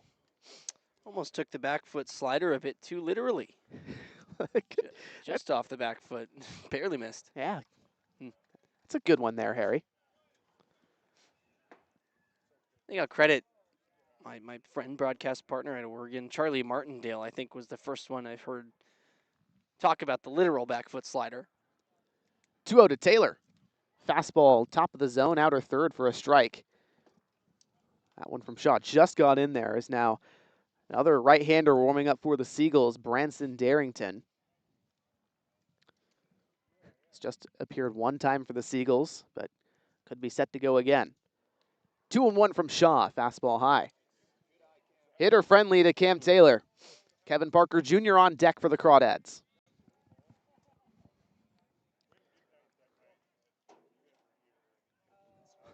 Crawdads have batted around and some. This is now the 12th batter this inning in the 7th. 3-1 from Shaw. Taylor cracks one into the left, right center gap, base hit. Robles will score. In comes Ellis. The throw to second. Coupland overran the bag, but gets in time. 2 singles this inning for Cam Taylor. This one drives in 2. 14-7, the Crawdads lead. Just pouring it on now. All of these runs have been unearned, so it protects the ERA of a couple of these pitchers, but it still shows the importance of just clean defense, and 2 errors in the Seagulls inning has just killed them so far. So it's a mark of, I don't even know what it's a mark of. I don't really know what I was going to say there, but man, I mean, just errors, they're killer. And it's shown this inning. This is a team that should have been off the diamond, at least 4 batters ago, and then also another chance 2 batters ago. No bueno. Indeed not. Another mound visit for the Seagulls over. Darrington throwing pitches out there in the bullpen. Luca Shaw, he's now faced 4. They've all gotten on base somehow. 2 walks, an error, and an RBI single from Taylor. KPJ comes up for Walnut Creek. And Parker Jr. is 1 for 3 with a walk and a single today. Coupland's at second, Cam Taylor at first. 2 more base runners that the Crawdads would just love to plate. Now they have a 7-run cushion. They've scored 8 this inning. First pitch from Shaw. Fastball high. Parker Jr. playing over at third base today. Does have an E5, but after that, he settled down. That was a throwing error. Since then, has not missed a throw on any putout hit over towards him.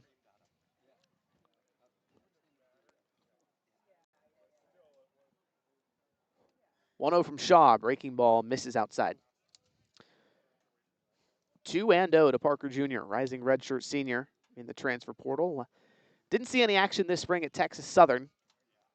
Last played at Utah Valley in 2025 after a pair of seasons at Solano College out here in the Bay. Well, Fairfield, not technically the Bay. Anyway, 2-0, big hack, Parker Jr. well out in front. That was a guess there. Guessing fastball, didn't get it. Swung like he did. Wow. Massive hack on the breaking ball. KPJ just looking for some knocks. 2-1, another breaking ball at his knees this time, called for a strike. No reason to go off it, but now if you're Shaw, looked like Parker, no, he didn't swing at it. Looked like he timed it up a bit better, saw it in this time. I don't know about tripling up here.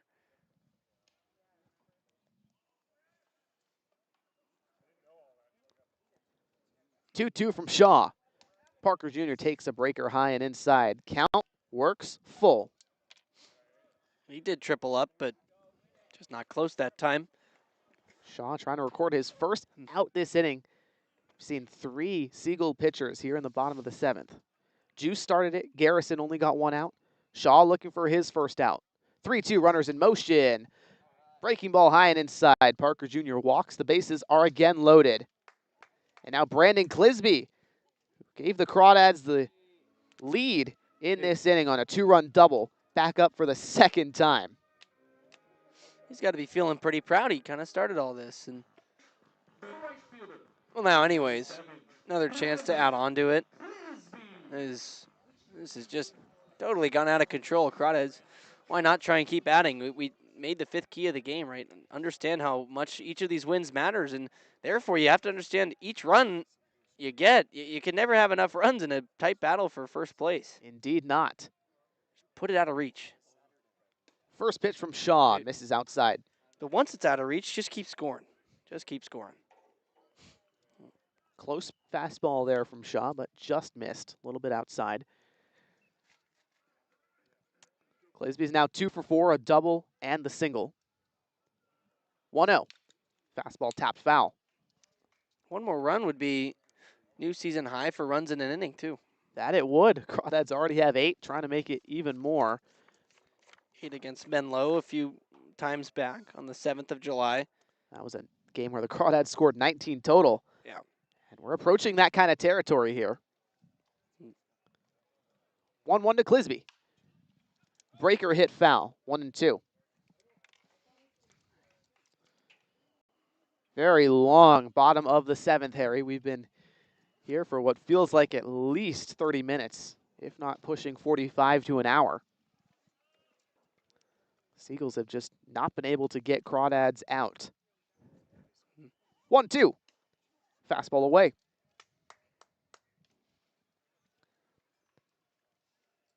Clisby, the New Mexico State Aggie, rising redshirt sophomore, didn't play in 2025, became a Crawdad. Hit .220 last season. 2-2 is high and in. And then Clisby as a redshirt freshman this spring, broke out 291 average, 800 OPS in 28 games for New Mexico State down in Las Cruces. Now carrying that over into his summer. He's been excellent for the Crawdads here in 2026. Payoff from Shaw, runners in motion, breaking ball, wave through. Clisby strikes out, and the inning finally ends. Lucas Shaw gets one strikeout. He's gone through a third of an inning. The Crawdads lead 14-7 after putting up 8 in this inning. We'll take a break to the 8th after this.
Sam Johnston back out for Walnut Creek.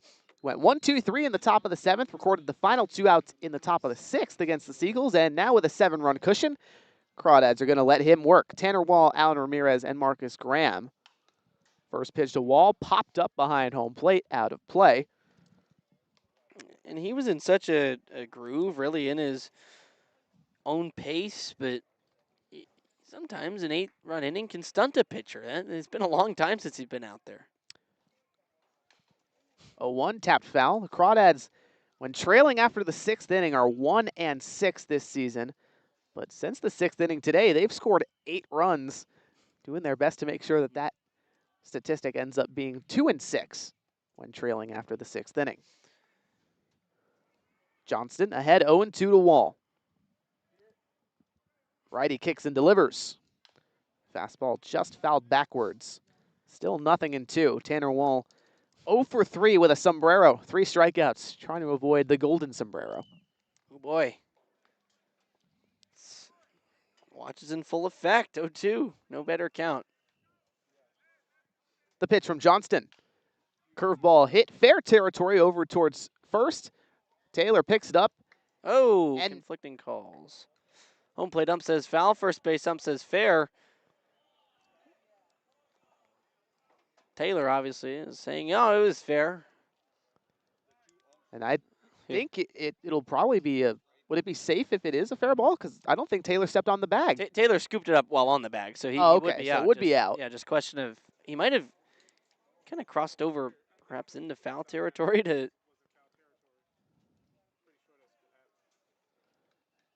field it. I don't know. I mean, So umpires are going to have a yeah. conference here, chat about it, whether or not it's a foul ball or an fair ball, and then Taylor picked it up for the out. I mean, the guy right there called it fair. The first base ump who you'd expect to be calling stuff at first base.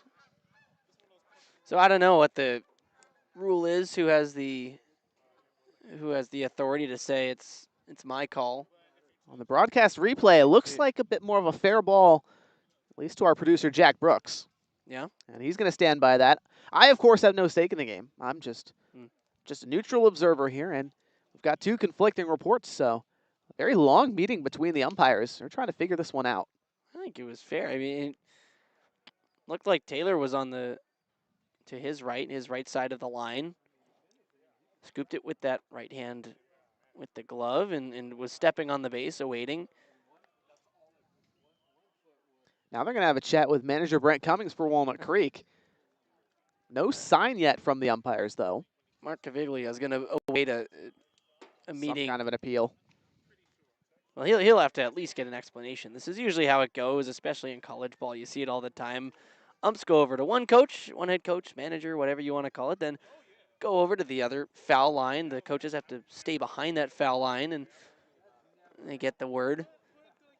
It looked like, to me, Tanner Wall didn't have too much of an opinion. He wasn't really fighting for that to be very fair or foul. Obviously, he'd prefer if it's foul, I'm sure, but Caviglia gets no explanation. I think they just settling with a foul ball. And why not? Just do it again, I guess. Yeah, so be it. Phew. So ultimately a foul ball. Wall stays alive. Yeah. Still no one out. This is the first batter in the top of the 8th, and Caviglia still wanting to chat with the umpires here. Why? I mean, you got a foul ball call, man. Like, let's just play ball here. Maybe just asking. I don't get that. I mean, maybe just wanting the clarification of when it went foul, how, why, who. I don't know, man. Johnston playing catch with Kevin Parker Jr. now. This delay has been that long. It just doesn't feel necessary anymore. Maybe he's airing out his grievances from the zone earlier. I mean, I suppose it's possible. Anything is at this point, Harry. And here comes the flock of geese. Will they land in the field? Oh. No, they're going to fly over left. That's where good. Joe Coupland's home run landed the other day. Oh, more geese. And they also will continue flying over the outfield wall. I mean, Caviglia, it looks And a third flock. This time they're a little bit lower. And they're going out over left field. Ooh, there they go. So Caviglia is saying that should be a fair ball. He should be on first, I think, is what his opinion is, because he's getting upset. I don't know how much longer this leash can be for Mark Caviglia. He's been delaying the game now and has been arguing balls and strikes all day long. I mean, if that's a fair ball, Cam Taylor fields it on the bag, the runner's out. I don't know what the argument is there. Yeah. It's beyond me right now. I don't know what he could be fighting for. Here we go.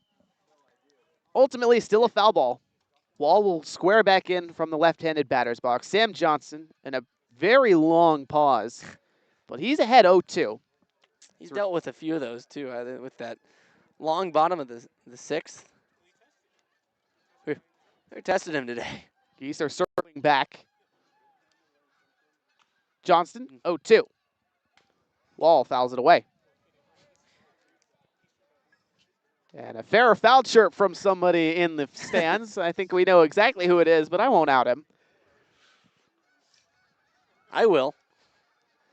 It's Austin Oda. Low flock of seagulls.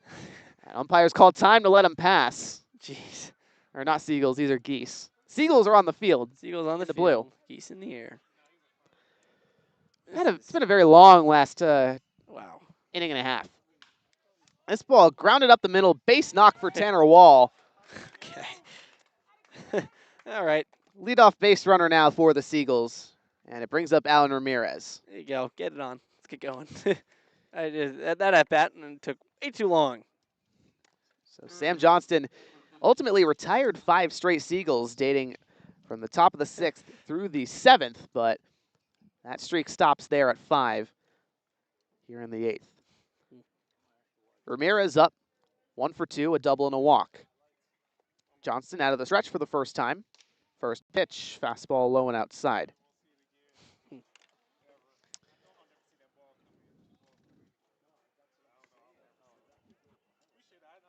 Wall taking a shorter lead at first, but inching ever closer to second. 1-0 from Johnston, misses below the knees. Pretty close. It's a good spot, especially in a ground ball type of situation like we have here. Run around first, nobody out. That's what the Crawdads want. Ground ball double play. Get 2 outs here. 2-0 from Johnston. This time it's a strike. Low outside corner. And how about Joe Coupland just making sure it was a strike with the frame. Very nice reception. Yep. Carlos Carlos Hernandez throwing pitches in the Crawdad bullpen to Drew Longacre, the bullpen catcher today. 2-1 to Ramirez. Breaking ball hit foul behind home plate. Big thud, and this one bounces back towards the front of the seats. Came all the way down and hit the tree and changed directions. Oh, look at that. Look out.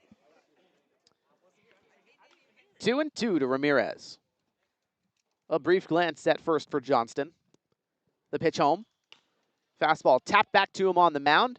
In the glove, the throw with plenty of time. Johnston gets the out, but Wall moves over to second.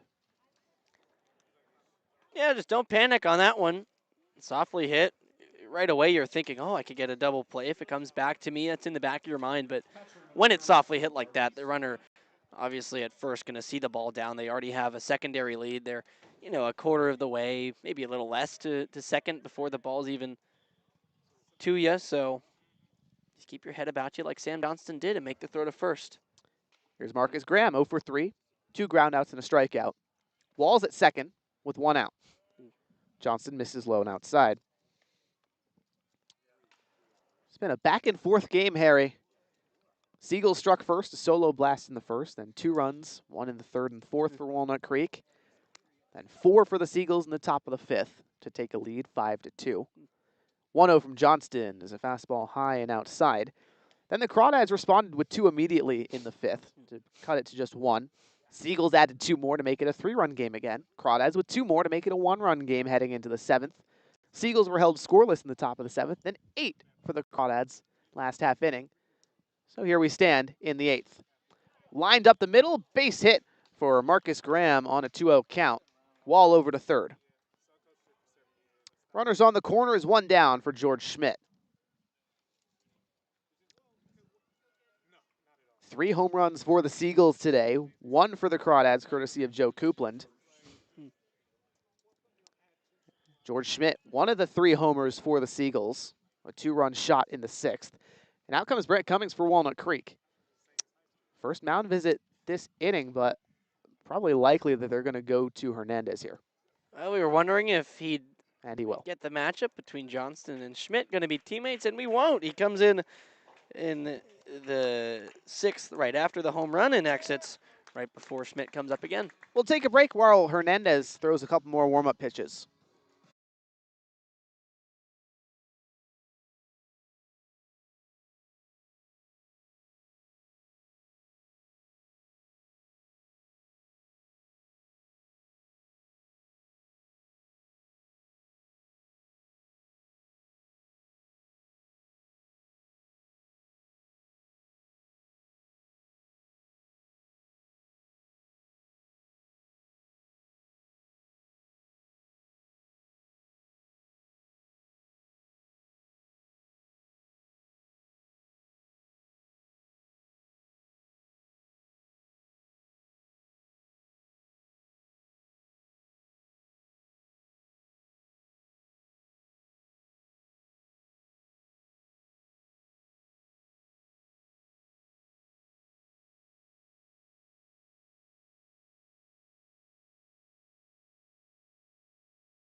George Schmidt is up, runners on the corners, 1 out, top of the 8th. Carlos Hernandez into the game from the Crawdad bullpen. Hernandez, his 12th appearance this season, 7.63 ERA with a save in 15 1/3 innings pitched. Hernandez has been up and down this season, Harry, has struggled with the walks of late, but when he's on, he's a stopper. Really, yeah, it's really just as of late, too, and he was pretty solid until his last 4 outings. He's given up a run in all 4 of them, and 2 and 3 out of the 4 of them. So it's just been about, like you mentioned, not giving up the free passes, and the Crawdads so far only, 1 on the day for Devin James, who started this game. So been doing a good job of attacking the Seagulls lineup, and hopefully it continues. Good time for Hernandez to earn back some confidence, because heading into playoffs, this is a guy you'd kind of want to be in that potential bullpen position, because he's been good when he's on. So Very much so. guy that just sort of needs to get back to form, and it's a good opportunity for it here. Hernandez, third base side of the rubber, out of the stretch. First pitch to Schmidt. Fastball topped up foul behind home plate.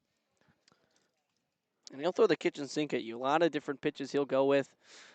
Fastball likes to go with the two-seam run a lot, splitter and a changeup individually. Some breaking ball in there, maybe a slider and a curve. 0-1 to Schmidt. Fastball on the ground to second. Robles has it. To Ramos at second for one. On to first, not in time. Fielder's choice. Schmidt is safe. Wall comes in to score. 14-8, the Crawdads still lead. And that's just fine if you're the Crawdads. You don't need to rush yourself to try and get two at the risk of potentially throwing the ball away. And that's exactly what Robles did at second. Just took his time, made the feed to second, get the sure out. One run comes in, and it's still a huge lead. Now Cade Heflin pinch hitting for Ethan Lopez here from the left side.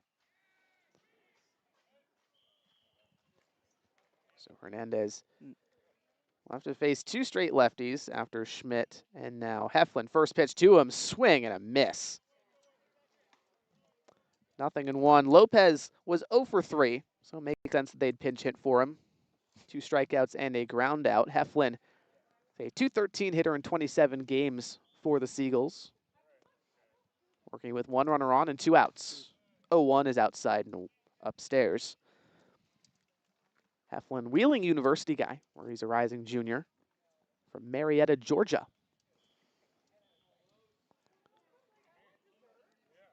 Hernandez, 1-1. Fastball ripped up the middle, base hit.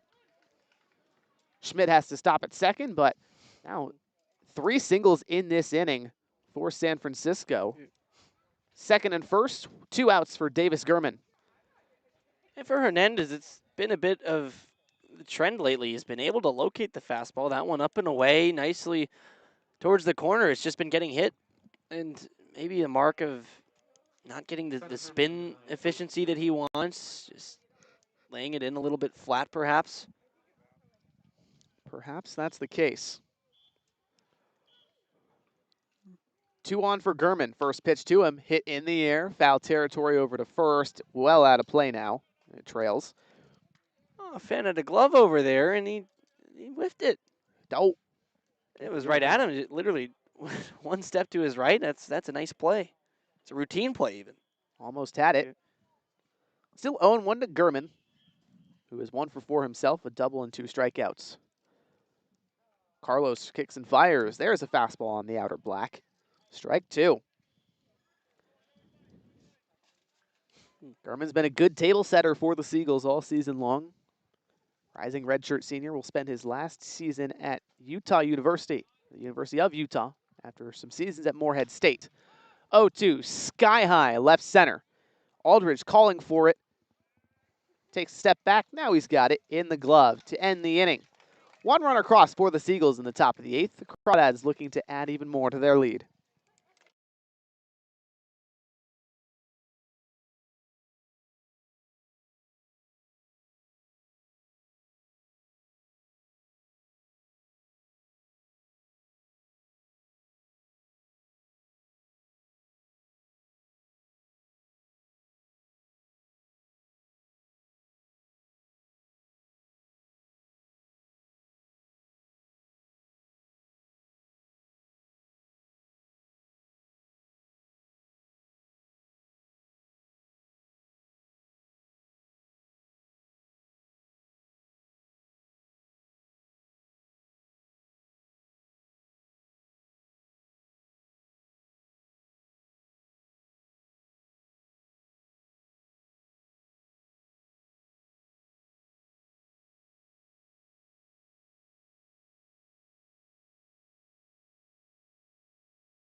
Bottom of the 8th, Crawdads lead 14-8 over the San Francisco Seagulls, and they're hoping this is their last chance offensively to add some to the lead. Branson Darrington, the rising sophomore at Laney College, making his second appearance now for the Seagulls, a chance to keep the Crawdads quiet. Aldridge, Ramos, and Pulasic due up, lefty, righty, lefty, 8, 9, and 1. Darrington has gone 2/3 of an inning in his first appearance. He's credited with a loss. He allowed 3 runs, all earned on 3 walks and a strikeout, no hits in 6 batters faced. Good for a 40.5 ERA. It's early in his season. Very much. But season winding down, just a couple games left the rest of this week. First pitch from Darrington. Long kick and a fire. Misses outside anyways. So Aldridge is ahead 1-0. Aldridge, with that double in the 6th, extended his hitting streak to 8 games. He's 1 for 4 today. 1-0 to the Crawdad center fielder. Big hack comes up empty. 78 miles an hour from Darrington. Appeared 5 times for the Laney College Eagles this summer, or this spring rather. 8 innings. 1-1, outside and away. 2-1 to Aldridge. Ramos is on deck. He's been an RBI machine today. And then Pulasic in the hole, the ever dangerous contact hitter. 2-1 up and in. Hitter friendly to Aldridge. And for those checking the CCL scores, the Philippine Baseball Group up 3-2 over the San Luis Obispo Blues in the bottom of the 4th right now. It's unbelievable. 3-1, Aldridge takes high, ball 4. And I know that's so early, but this is a game at San Luis Obispo. It's a game that the Blues should easily take on paper. And of course, still the bottom of the 4th, but even then, the lead for PBG, pretty impressive. And also no earned runs for PBG today, on their pitching staff at least. So also of note for a very dangerous Blues offense. First pitch to Ramos from Darrington, misses upstairs. So Darrington has just thrown 1 strike, 6 pitches now. 5-pitch walk to Aldridge, who's a threat to steal. Here he will, 1-0 is outside. Aldridge took off anyway. Another stolen base for Shane, makes it 11 this season, plus a 2-0 count to Ramos, and now an RBI opportunity. Ramos, 2 runs driven in today, 1 for 3. RBI single plus a sacrifice ground out to drive in a run in the 6th. He's ahead 2-0. Darrington kicks and deals. Fastball low. Mark Caviglia would have a point to argue that one. That looked pretty good. Yep, just clipped the bottom of the zone according to TrackMan. Oh, yeah?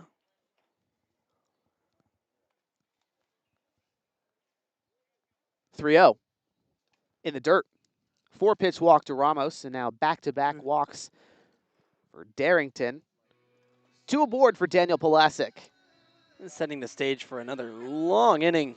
Potentially so. Nothing really competitive yet from Darrington. Not really daring these hitters to swing. Indeed not. Wind blowing straight out into center field from home plate, though, here at Monte Vista. Daniel Pulasic is 0 for 5 today. Had an RBI sac fly in the 6th, reached on an error last time in the 7th. A run came across during that. Also stole a base. That pitch upstairs, outside. 1 ball, no strikes to Pulasic.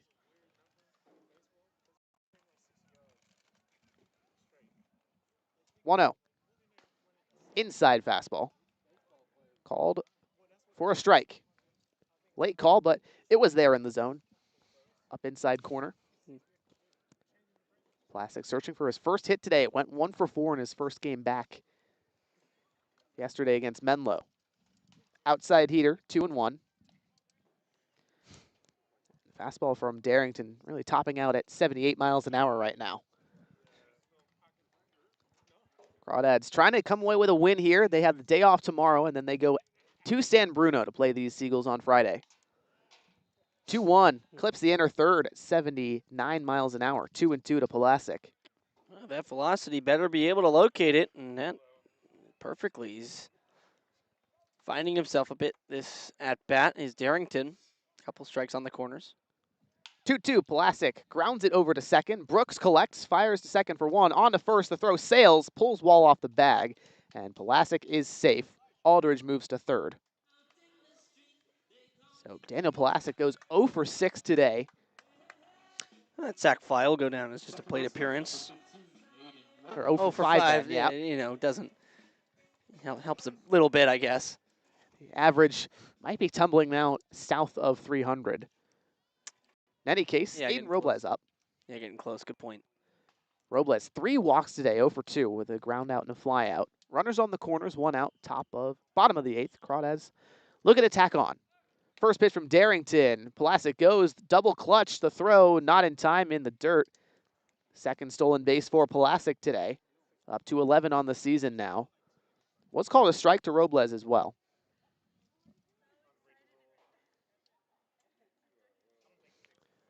Two RBI chance for Robles. Has driven in runs in each of his first 4 games for Walnut Creek, but has yet to do so today. Darrington, 0-1. Fastball, bottom third. 80 miles an hour this time. Hardest thrown from Darrington today. Tuning it up.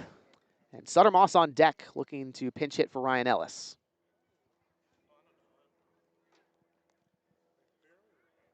0-2 breaking ball is upstairs. 1-2 to Robles. Moss has had some really good swings of late. Looked like one of the better hitters on this roster. Yeah, it's been sweet to watch his swing connect. 1-2 to Robles. Lifted in the air, shallow right field. Brooks calling for it at second, makes the catch. Aldridge tagging from third, no, he'll retreat.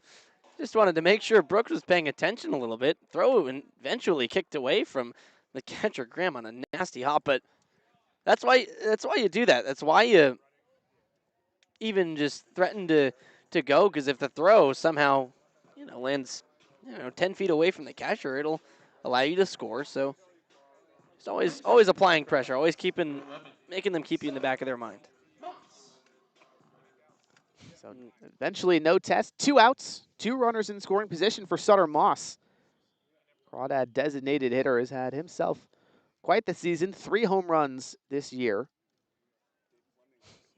Tied for 4th on the team, takes over for Ellis, who did not record a hit today. First pitch from Darrington. Moss watches a fastball hard of the zone, strike 1. Moss, 233 average entering this game, 329 on base, and 438 slugging. 9 extra base hits, 6 doubles, 3 bombs. 0-1 to the lefty.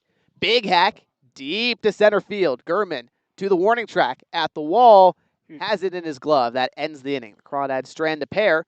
They still lead by 6 to the top of the 9th. Last chance for the Seagulls.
Defensive changes for Walnut Creek. Barrett Ronson takes over at first, and Edward Saeed out of the bullpen on to pitch this game. Already has one save this season, not in line to get another opportunity here with the Crawdads leading by 6, but try to close out the game. Big 6'6", 220-pound right-hander looking to get the job done. Feliciano, Bryce Brooks, and Jacob Gilbreth, 3 right-handers, due up in this inning, 2, 3, and 4 for the Seagulls. Christian Lamoth is out of this game. After Tanner Wall moved over to first, Brooks took over at second. Feliciano, 2 for 4, a pair of singles, 1 drove in a run in the 5th. Saeed, 5th appearance, 2.08 ERA. The righty kicks and deals. There's a fastball outer third at 86 miles an hour. That's where he'll bring it. That's sort of the lower bound of it, too. He can get it up 89, maybe touch 90. Big frame, obviously. He looks the part and brings some high velocity. 0-1, Feliciano takes low and outside at 88 this time. And Saeed, I mean, the command difference year over year. He was a Crawdad last year, and that was his big thing, was struggling with command. When he was good, or when he threw the ball over home plate, it was great. The stuff was there. This year, he's had the control. 1-1, check swing, called a strike anyway. 3 straight fastballs from Edward Saeed. 3-pitch kind of guy. Fastball, curveball, changeup. And at the moment, not dazzling with the velocity, but in his big frame, certainly potential to be a flamethrower.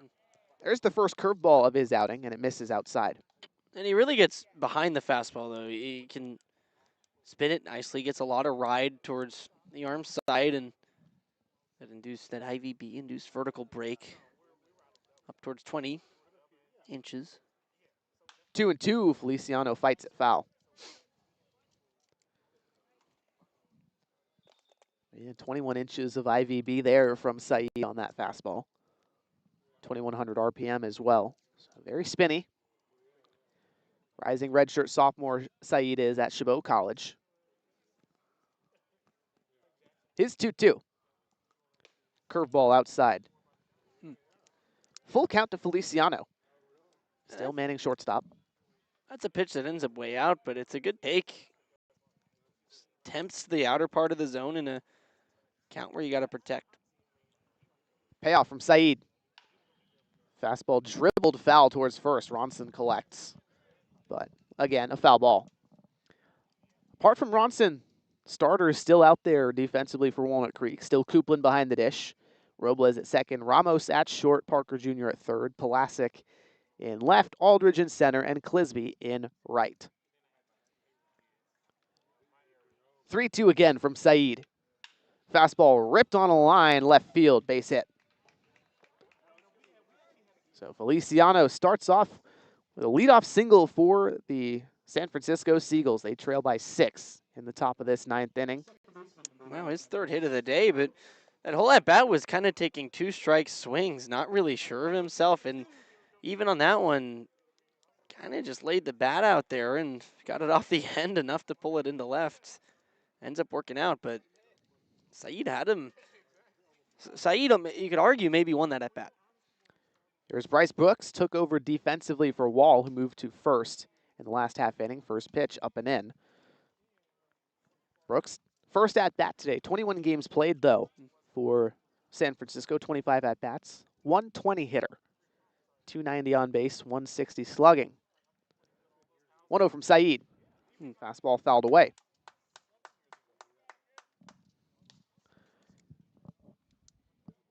Brooks, a rising redshirt freshman at De Anza College.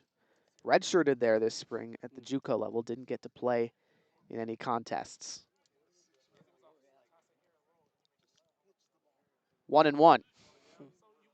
Fastball just a bit high. 2 balls and 1 strike. Feliciano's at first with speed. Ronson keeping him honest at the bag. 2-1. Fastball lined into left. Pulasic has to let it drop in front of him. Back-to-back knocks for the Seagulls. First and second with no one out. Top of the 9th.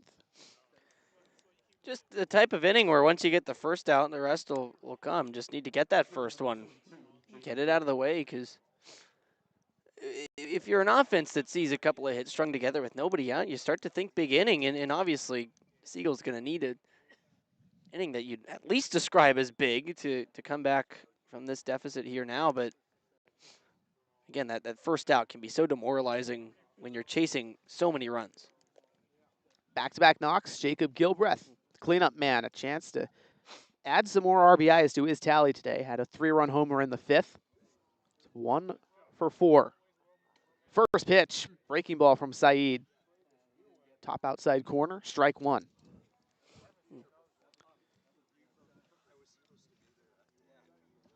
Gilbreth Rising Jr. undecided after 2 seasons at Gavilan College. Looking for a big knock here, 0-1. Breaking ball hit on the ground to third. Parker Jr.'s got it to second for 1. On to first. Not in time. Gilbreth runs it out. Feliciano moves over to third. Runners on the corners with 1 out. And Tanner Wall up to bat. You know, right off the bat, I thought maybe if it hit a little harder, I was getting a little excited. Had a chance to tag the runner going to third, try and go around the horn for a bedazzling triple play. But of course, hit a little too soft. That would have been something, though. It would have. Just smart to get, again, the 1 out, first out in an inning where you're leading big is so big, and so they got it. Now, Armando Hurtado, I suppose, going to hit.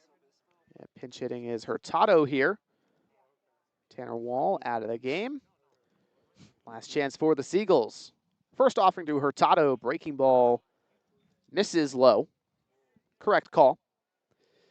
Hurtado, one of the better hitters for San Francisco, 29 games.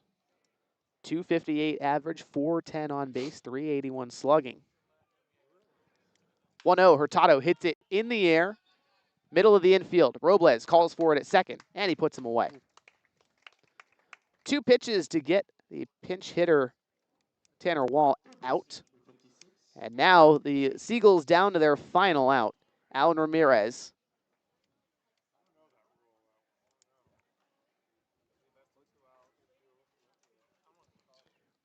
Ramirez 1 for 3, a double and a walk today. Runners on the corners, 2 down. Seagulls trailing 6. First pitch from Saeed, looping curveball at the knees.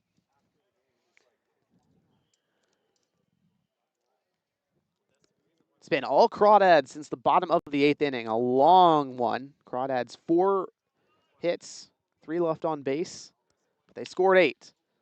Ground ball to short. Backhand from Ramos across the diamond to first, just in time. Ronson picks it out of the dirt. Ball game. The Crawdads win 14-8 over the San Francisco Seagulls. Day off today, day off tomorrow for Walnut Creek. We'll talk about that, all that and more later on in our Up the Creek postgame show. For now, we'll take a break and we'll come back in a few.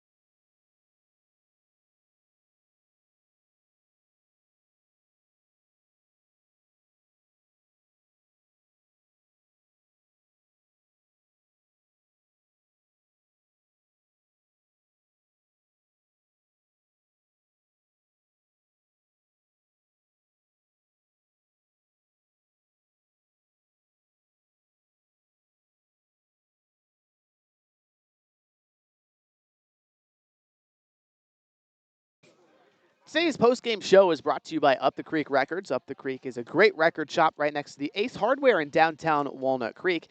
They buy and sell new and used vinyl records, CDs, and cassettes, as well as skateboard gear and a variety of other fun gifts like yo-yos and hacky sacks. They also have an all-ages live music venue that hosts local bands every weekend. So check out who is playing at upthecreekrecords.com or their Instagram at upthecreekrecords. Let's check out what's been happening up the creek. Harry, 14-8 win for the Crawdads over the San Francisco Seagulls, and it was a complete game. Devin James, 4 2/3 inning start, 9 strikeouts, 1 walk, 4 hits, 3 runs, only 2 of them earned. Then the bullpen followed suit. I mean, apart from Noah Zirkle, the Crawdad bullpen got it done. Just 5 total hits led up by those not named, 5 total runs led up not by anyone not named Devin James. Then the offense, what a party 14 runs on 10 hits, plus 4 defensive errors for the Seagulls. It was a complete game. It was. Yeah, it was.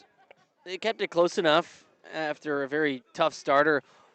Finally exited the game, and Joe Stidell, after 4 innings, just gave up 2 runs. One of them was earned, but again, the Crawdads kept it close enough, and you felt like this offense was going to unleash its ownage on the bullpen of the Seagulls a little bit, and it did, obviously. Bottom of the 7th, the 8-run inning was craziness. So, yeah, it just keeping it close against a really, I mean, cutting it straight. It's a lesser opponent in the Seagulls. It's a team that's 6-28. I mean, it's not pretty over there. No. And so for the Crawdads, a 3-run deficit to them early on, it's really no big deal, and they showed it off. I mean, you're confident to be able to come back from that, and that says a lot. I mean, good teams beat bad ones, and that's what happened today. And good teams also rally late when they're losing in ball games. Crawdads moved to 25-10 on the season, eclipses both their non-conference and conference win total last season in 2025. And Harry, I think it's safe to say that this is a much more dangerous Crawdad team than we saw just a year ago. Hey, man, I mean, in the entire playoffs right now, as things stand, run through Monte Vista High School. And that's through the championship series, too, because the North is hosting. So, man, I mean, even that adds to the level of danger. And it's a team that has seen so many contributions from so many guys. The late season additions have been everything the Crawdads could dream of and more. The pitching is doing a good job. The starting pitching, excellent. And then the lineup is still producing runs. So, yeah, it's been fun, and they're dangerous. Absolutely. This is just a Crawdad team that really gets it going. And we're about to get into today's Player of the Game interview. But real quick, today's Player of the Game is brought to you by Worth Group Restaurants, a local collection of East Bay restaurants owned and operated by Rodney Worth, including the Peasant and the Pear in Danville, the Bourbon Pear in Livermore, and the Golden Pear in Walnut Creek. Worth Group Restaurants, an official partner of the Walnut Creek Crawdads. Devin James is today's Player of the Game. He's getting embraces from his family, who is in attendance today, and walking on up to our press box for an interview in just a matter of minutes. Not even minutes, just seconds. Yeah. Now he's getting those headphones figured out. Yeah, there we go. There we go, Devin. Oh, wow. Devin James, welcome onto the show. Today's Player of the Game. Devin, how'd you feel after this one? I mean, huge win. Yeah, I felt really good. Team put up a crap ton of runs. So that was a very high-scoring game. But I felt really good. A lot of my stuff was working today.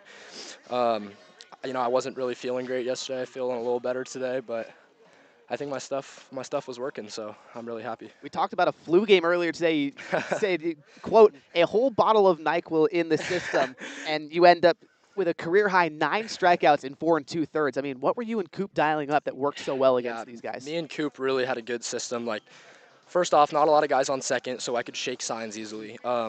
First time through the order, a lot of fastballs, just started them off pitching normal. Once the second guy came up, you know, I gave up a big run in the first, but our guys bounced back and got that one back for me. But after that, we just started pitching backwards to guys and mixing in a lot of cutters and splitters, and I felt my splitter was probably my best pitch today. And, yeah, it was just everything was going well. Yeah, on the other side of things, Joe Stidell, of course, had a really nice outing as well. What's it like to be a part of a classic pitcher's duel? Yeah, I mean, you know, their guy was throwing really well. What, I think it was 4 total runs in the first 4 or 5 innings. It was unbelievable. Yeah, I mean, it was just a really competitive game all throughout until we kind of got their starter out of the game, and our guys put up big numbers against their bullpen, so that's all you can ask for. What's the key to making sure each one of your pitches is working really well? You know, today, actually, what I did, which I normally don't, I was visualizing before I played catch. I was, like, holding all my pitch grips, and I was really just thinking about how I should be releasing it and where I want to start this pitch and, like, my focal points. And I think that really helped today because sometimes, you know, I'll have 4 of my pitches and my other one just sucks and it's out of the game for the day. But I think I was really able to mix in all 5 today pretty effectively. Yeah, I'd agree. The full arsenal was working. Devin, I mean, how much of a confidence booster is that, especially when your next start is going to be probably a playoff game? Yeah, it felt really good. It was needed, especially after my last outing against Sonoma. I didn't have my stuff. I couldn't find the strike zone very well. Very much needed confidence booster and good team morale. Like really good win for the team. Put up a lot of runs. Hoping to just keep winning the week. Go undefeated this week. You guys feel confident heading into this playoff push? Oh, for sure. Nothing but confidence. Awesome. Thank you, Devin James, for your time here on the Crawdad postgame show. And I think that's just about going to wrap it here. Any final thoughts for you, Harry? Yeah, big win. Devin James, really great player, really great outing. Great to see a new Crawdads season high with strikeouts. His parents in attendance to watch, and that is always awesome. So, man, I mean, just a great outing for the kid, and for the rest of the lineup too, man. Yeah, Wow. awesome to see such a great guy have a fantastic outing here today at the ballpark. In any case, thank you to Devin James once again. For Harry Setrakian by my side, Jack Brooks, our broadcast producer, Charlie Limoncelli signing off on the Crawdads Streaming Network. Off day tomorrow, but we'll be back on Friday in San Bruno, 6:05 start.